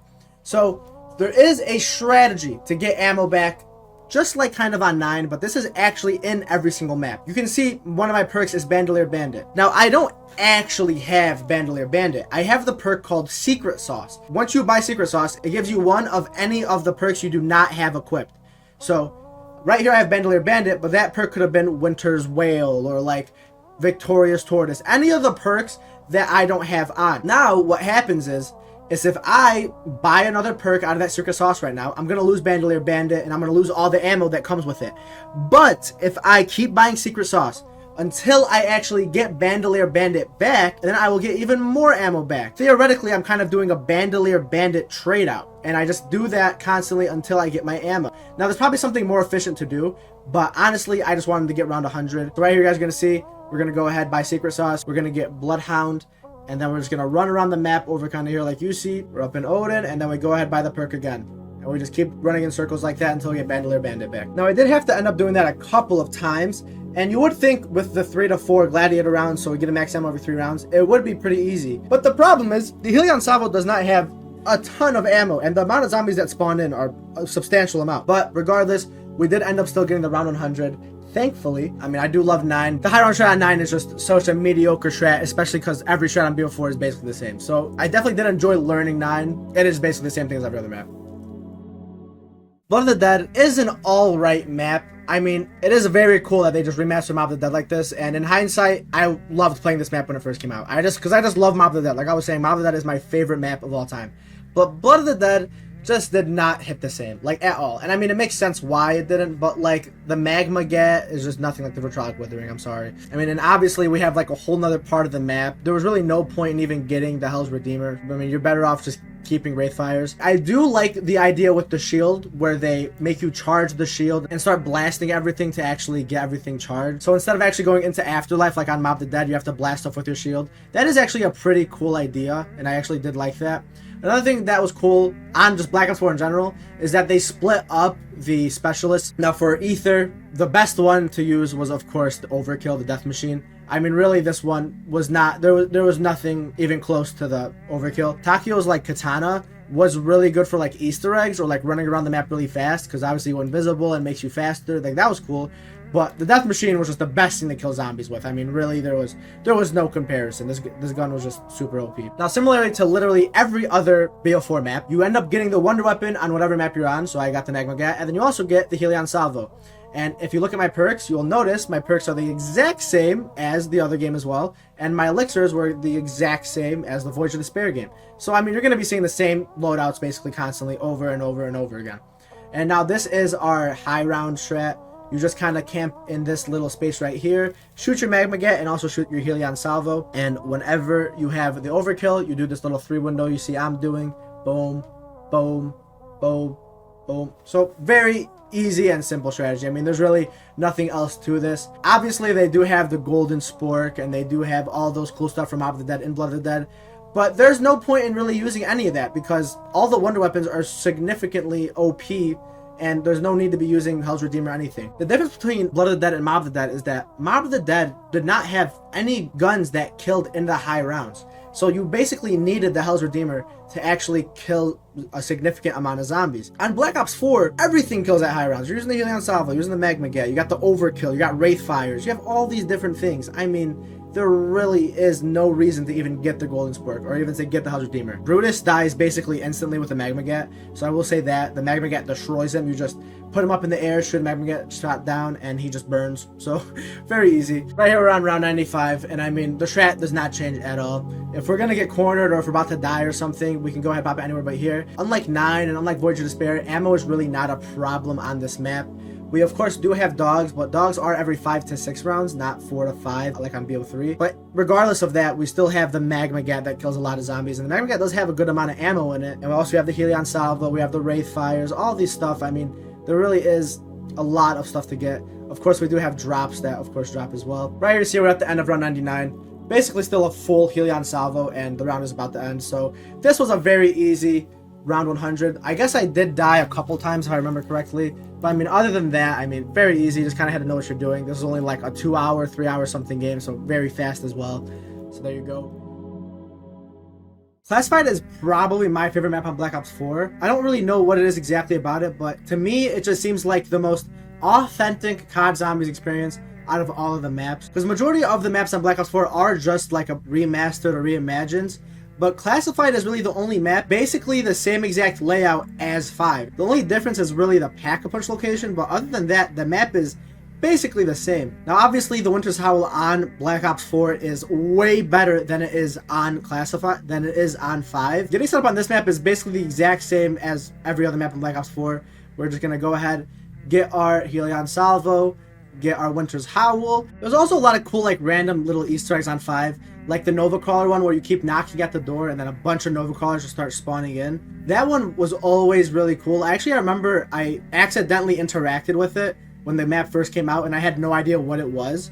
And then I later found out you're just supposed to keep interacting with it. Here's the camping strat on Classified. You literally just stand in the corner of the elevator and just start jumping every single time zombies get close to you.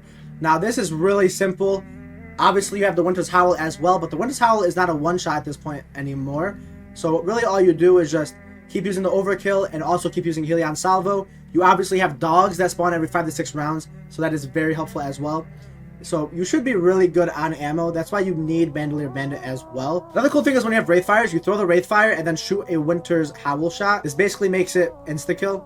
So when zombies go over. Now right here I kind of threw it on myself, and that's not really ideal. You want to throw it out a little bit more, but you guys get the gist of it. Winter Solid plus Wraith Fires are OP. Alright, here we are at the end of round 99. I know I really didn't show a lot of classified, but I mean, there's really nothing else to this map. You just get set up, hit the box, and then go into this corner. Very easy, round 100. Compared to the other maps, there was a lot more problems. A lot more ammo problems on the other maps, I would say, compared to classified. Classified, there was really no problems at all. But yeah, I mean, really simple round 100. Very easy. Now, this was one of the maps that I never played on Black Ops 4 when it came out.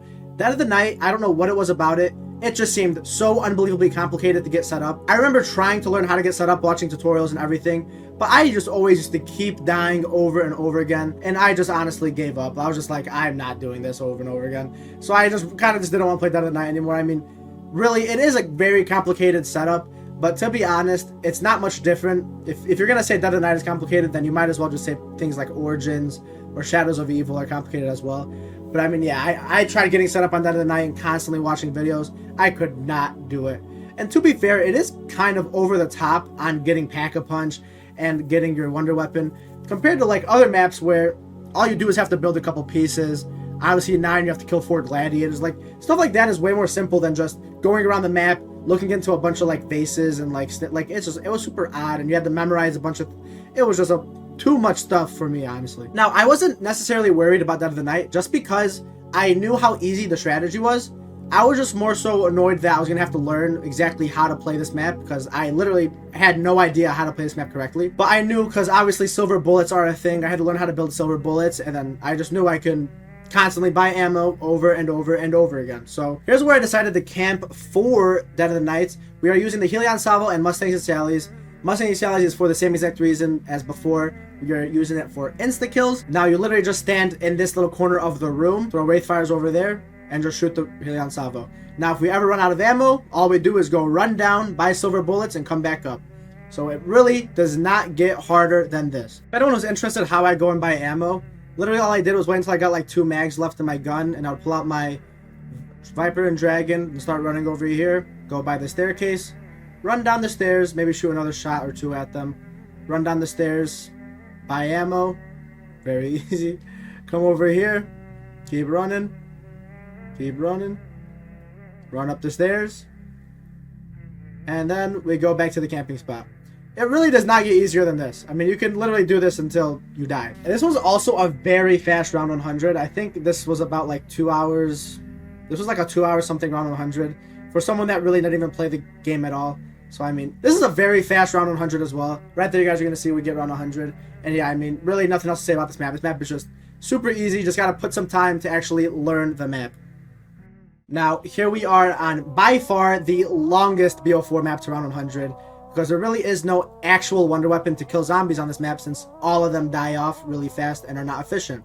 Now, a lot of you guys are going to be asking, where's Ancient Evil?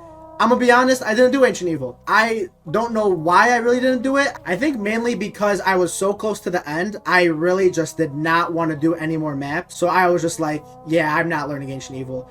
Plus, I was already kind of in the mindset that, like, Chaos maps are an actual COD zombie. Like, when I was saying COD Zombies, I meant like the COD Zombies storyline mainly, and Chaos is kind of like filler, or like just not part of the storyline at all. I know I did the 3 other maps, but I kind of used that excuse to not play Ancient Evil.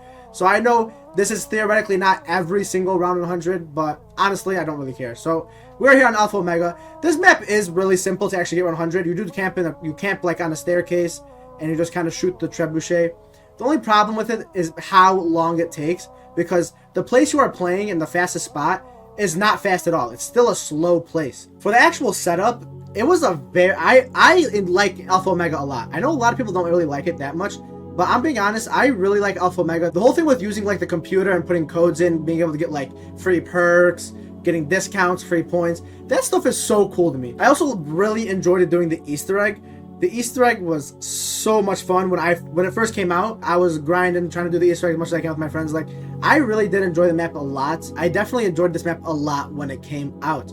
But I will say this, the high round for this map is really just the worst thing about it. I mean, really, the high round compared to the Easter egg is no match. The freaking Easter egg, you literally kill the Avogadro and put him into the pyramid, and then he gets transported to like Washington, and then like it's a full circle. You're like, oh, that's how the Avogadro got to transit, and it's like, so cool. Like it's like almost like a prequel. And like the whole thing with putting on Pack-a-Punch, you have to repair all the ventilation units.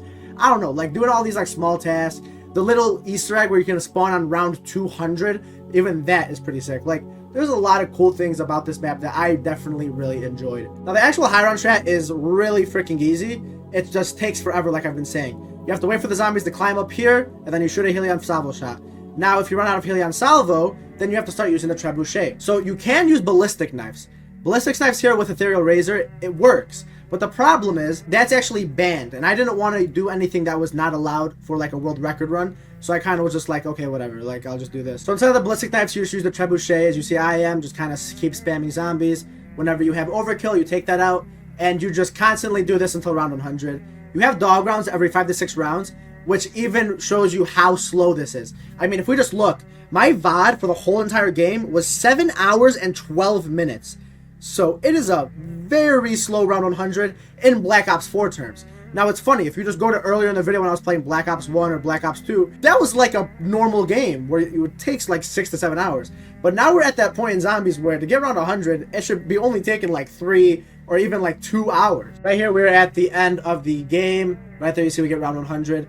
Very easy round 100, don't get me wrong. It just took freaking forever and I wanted it to be over so bad. But yeah, I mean, we got done with that round 100. Now, without a doubt, the easiest round 100 on Black Ops 4 is Tagged or Toten. I mean, there is no argument at all. You literally just sit at a one window and just shoot the Helion Salvo.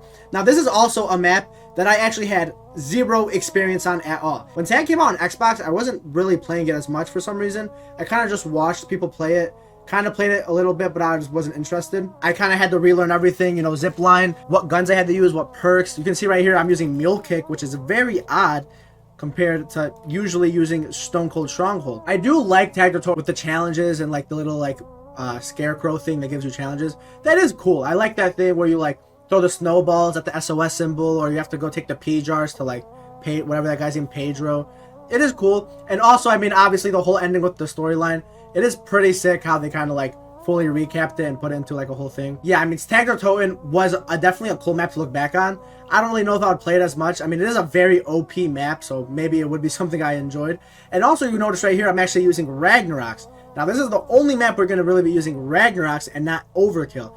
Now, you'll see soon why we use Ragnaroks. Another cool thing was the golden Pack-a-Punch machine. Obviously, you just literally Pack-a-Punched your gun once, and then you got fully Pack-a-Punched.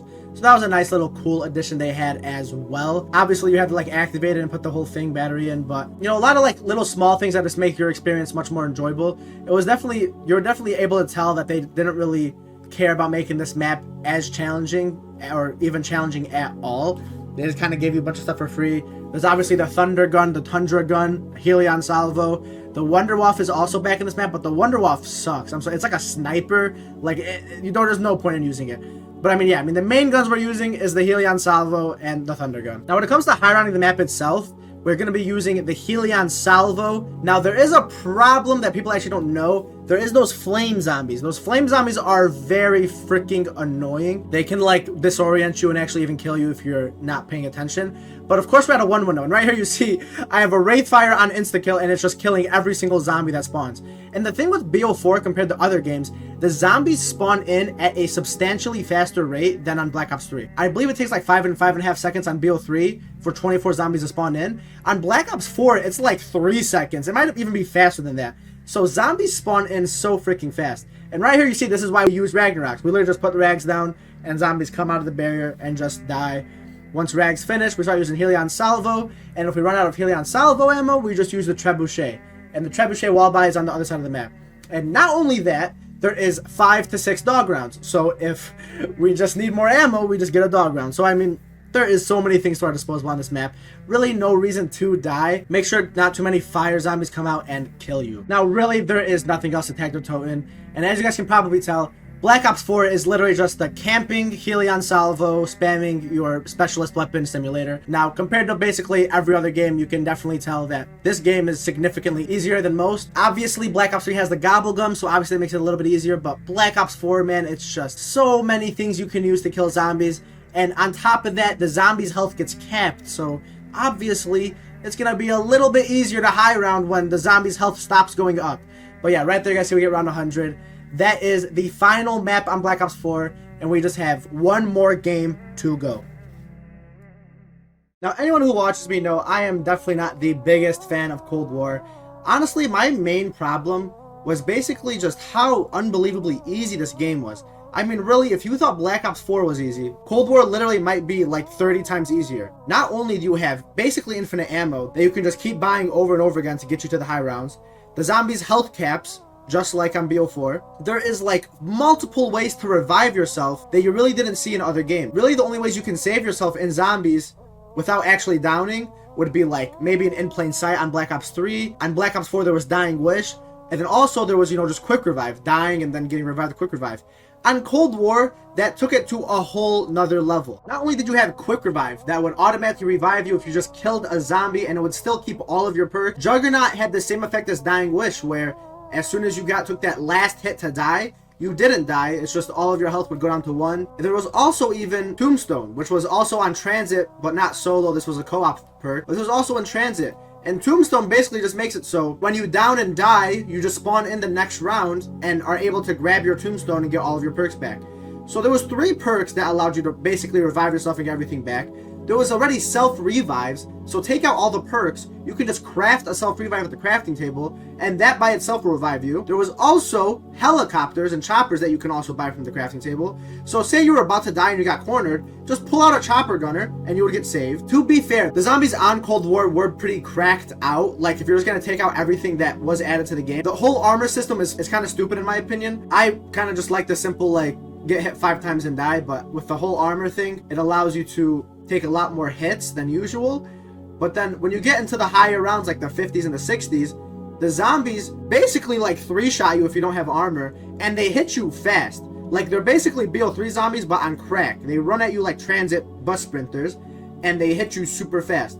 But the thing is that the zombies' health is capped, so you just have to shoot them with your AAT if you have it, or if you're on D machine like we are, then you shoot them with the D machine or the ray gun, you'll be fine. So I mean, yes, the zombies are cracked out, but the amount of stuff they give you in this game is just unbelievable. Now, for D machine itself, I actually like this map. This is my favorite map on Cold War. I do remember when Cold War came out, that was kind of around the time when I was really getting into world records heavily. So I did go for a lot of records on Cold War. I did have some of my best times really playing zombies world records ever was when Cold War came out and grinding the exfil speedruns. I remember the whole entire community at that time, seeing all these crazy exfil speedrun times. That one time Josh started making fun of Orbic and Ganon Snipes and Zay, like that was funny. I mean, meeting a bunch of new people, like all those BO1 guys. So I did really enjoy when D Machine did come out.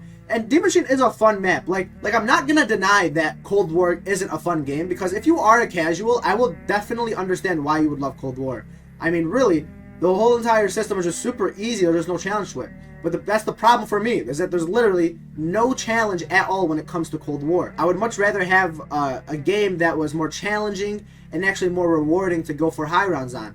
Also, another thing I really did not like about Cold War is the whole weapon tier system. I don't like how there's just 5 tiers like I'm playing freaking Fortnite. Like, it makes no sense to me. Just make the guns all the same thing. Instead of having one gun gold and then one like purple. And then also another thing on Cold War is how unbelievably rare the ray gun is.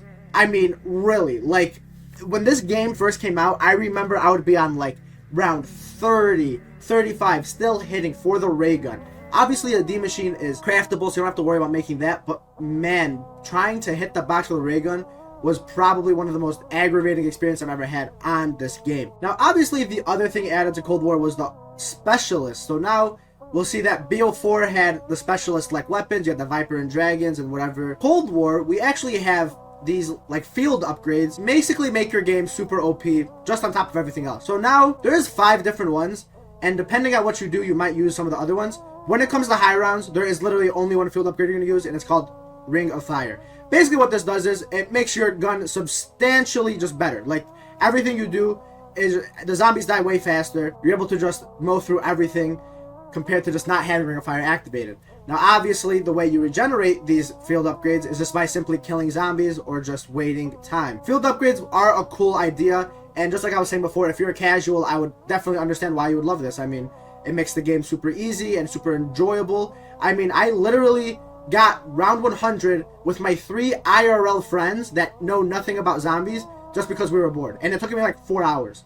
which is just crazy. Like, imagine saying that like 4 years ago. Like, if I ever told my friends that, yeah, we're gonna get a round 100 4-player, and it's only gonna take about like 4 hours, like that'd just be the most stupid statement just a couple years ago. But I mean, Cold War basically makes it possible. That's also another thing that's horrible at Cold War, is that this is the first game where the zombies stop increasing at an exponential rate. They only increase very little to round 100. So even though BO4 the health caps at around like 30 to 40 to 50, the zombies still increase at a normal rate. There's still a lot of zombies that keep coming over and over and over again. On Cold War, the zombies do not increase nearly the same amount as it does on BO3, BO2, BO4, any of those games. That's another reason why it's so easy. Really, round 100 on Cold War is more like round like 50 on BO3, like really. But of course, I mean, we still just did round 100. So I mean, you can see why I don't like Cold War personally, because I just think it is just way too easy of a game to really enjoy. The nice thing about Cold War is that they actually did make the ray gun basically one of the best weapons. Now, this is the little path I take once I break armor. I just go down through this teleporter, run back over here to this armor. I mean, look at the bottom of the screen, bro. Like, for real, that's... like, tell me that just doesn't piss you off. Like, you see, they just see 10 perks. Like, I don't know, dude. I mean, yeah, they took out the 4 perk limit as well. So, I mean, it's a little tad bit OP. There's obviously monkey bombs I have right there. We got Semtexes. Obviously, too, there was dog rounds on Cold War. Just to add on top of everything, you know, how much ammo you have. Just in case you didn't want to buy ammo, you can have dog rounds. And so, yeah, right here, I'm going to show you guys the full uncut footage of round 68. Just to show you how unbelievably OP this is. Because not only do the zombies barely increase every round, but the amount of time it takes for zombies to actually spawn on Cold War is very similar to BO4. So a lot of zombies spawn, but then not a lot of zombies actually come out entirely. So you'll have like 60 zombies on one round, then the next round you'll have like 65. It really just does not increase at all. So right here you see I gotta pop a ring of fire, shoot my ray gun. I'm shooting my ray gun. I mean, to be fair, this is a pretty chill high round, I will say that. It's kind of enjoyable just to lay back, play, not have to worry about anything. I can read chat fluently. Pull out my war machine. We're gonna shoot a little bit. You see right there. Don't have my ring of fire yet. Still don't have it. And right there, the round ends. So that's the full round 68 on Cold War. So you can definitely see the problem that I was talking about. Now, there really is nothing else to show on the machine. Here is round 99, me getting round 100. I will say I did enjoy this map a lot. I think my big problem with Cold War as well, it was why I've never really high rounded as much, was also because of all the bugs. I don't like how you have to purposely go slow to get a high round. I just hate that fact that if you go too fast, your game's gonna crash. So I mean, that whole idea is just so stupid to me. But yep, this is the machine. Pretty enjoyable.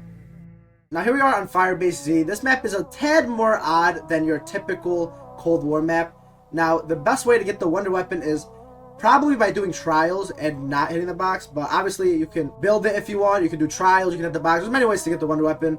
I opted to actually go for the trials.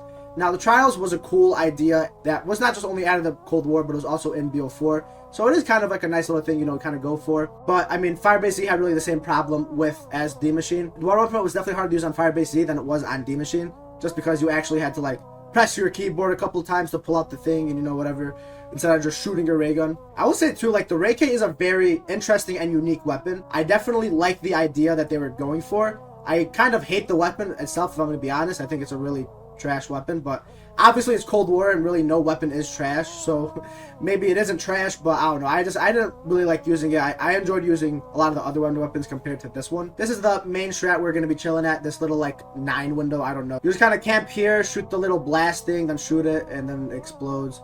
It's a pretty easy strat. You just constantly do this over and over and over again. If you need to buy ammo, there's an ammo crate right next to you. Obviously, we just got a max ammo there. Makes it life much easier. So right here, you're going to see the boss zombie that spawns in. Basically, what you got to do is shoot that little, like, crystal that comes out. All right, you see here, the boss zombie spawns in. We're just spamming it with the stoner. This is the best weapon to use. And while I am blazing it, I will say this. They also did end up adding Gersh devices eventually to Cold War, which I totally forgot they did. I mean, that just kind of adds to the whole thing, like, how OP this game is, because now you can just throw a Gersh device if you need to get out of a shitty situation. There's also decoys too, so you don't want to use Gershes, you want to use decoys instead, and do that. And yeah, right here we're just beaming this freaking boss. He does take a lot of bullets, I will say this. And then once we get Ring of Fire, we obviously pull that out and we just shoot him like this. That's kind of annoying when there's a bunch of zombies just kind of harassing you like you see right here. But yeah, we are just constantly shooting this guy. Another cool thing I did like about Cold Wars 2 was Elemental Pop. I will say that was a very cool perk that they did end up adding. I like how they basically just give you every AAT into one, but honestly, AATs on this game aren't needed at all. I mean, I don't know why you would even care about what AAT you have to just be a little bit faster than like the typical person, but I mean, really, it doesn't even matter that much. I know Elemental Pop does cause your game to crash, so you're not even supposed to buy it for high rounds, but oh well. Yeah, right here you guys can really see how long this guy takes to kill, but right here we finally are able to kill him and actually end up dying. I didn't even know, but you see right there I had quick revive and I was able to just instantly revive myself. So yeah, the game is just a tad bit OP and I still have myself revive and I can just go back, buy all of my perks, go buy Mule Kick, and when I buy Mule Kick, get my third weapon back. So yeah, I mean, just because I died, you know, you can see I'm not really pissed because I know I'm just going to get everything back. So as we are nearing the end of the game, I will say this strat is definitely one of the harder strats on Cold War. I mean, not saying it is hard, but I'm just saying it's one of the harder ones. There's definitely a lot that can go down if you kind of miss a shot or something or not able to shoot the little blasting. I noticed while I was playing, sometimes zombies would get in the way of the blast. You would not actually be able to shoot it. But obviously, once you have Ring of Fire, you get that stock option effect, so it's not really hard. The main problem is really just like reloading. When you have to reload, it kind of like makes it really aids. Right here, you see I'm getting my ass burnt, but it doesn't really matter because I have Ring of Fire out. So, and there you go, that's round. Right here, we're at the end of round 99. We get an order round on 99. Right there, we kill him, and that is the round 100 done. Firebase Z, probably the hardest map out of the 4 Cold War maps, but I mean, to be honest, if this was on freaking BO2 or BO1, this would probably still be the easiest map. So, just because it's the hardest on Cold War does not mean it's a hard map. Now here we are on Mauer der Toten. I will say this map is a pretty cool layout, how it's kind of the city. I do remember grinding this Easter egg speedrun a lot with the Z4C guys when I was doing that.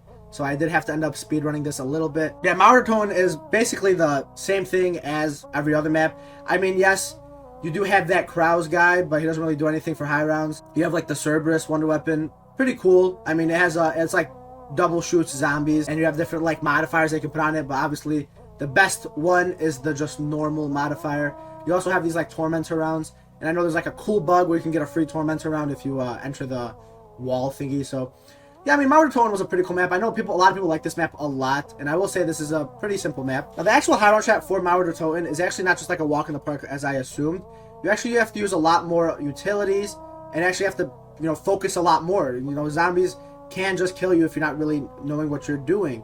There's also panzers on this map. You have those flying like disciple thingies. I forgot what they're called. Keepers, like those tormentor things. You have manglers. There's a lot of things. And once you run out of Ring of Fire, you end up using your War Machine to get your Ring of Fire back, because the Cerberus thingy is really not good without it. Now right here you see I'm using the Trend Duality, and I end up dying right there. But you see, I revive myself instantly. So I'm telling you, if you die, it's not the end of the world. That's funny that I keep accidentally stumbling upon when I die.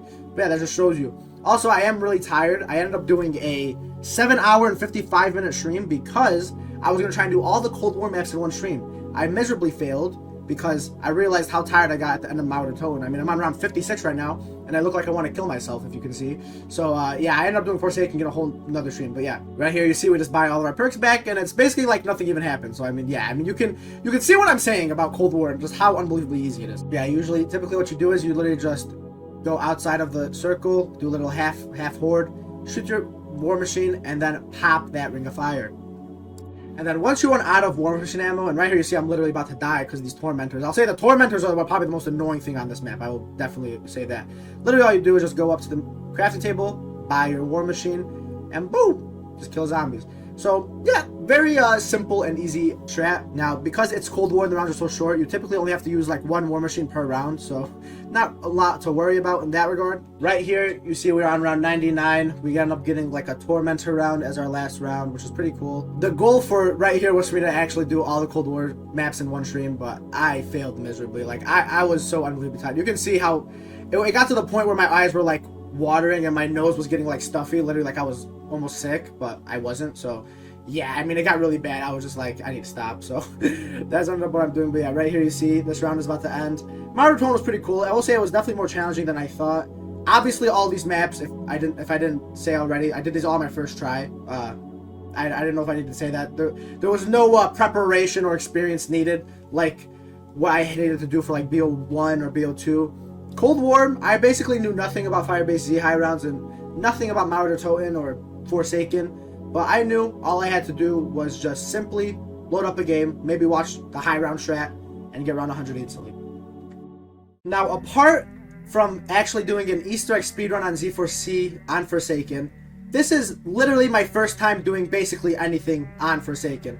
I really had no idea what to do, and like I had no idea like really how to set up or where anything was. I remember watching tutorials. I remember my chat constantly helping, showing me what to do.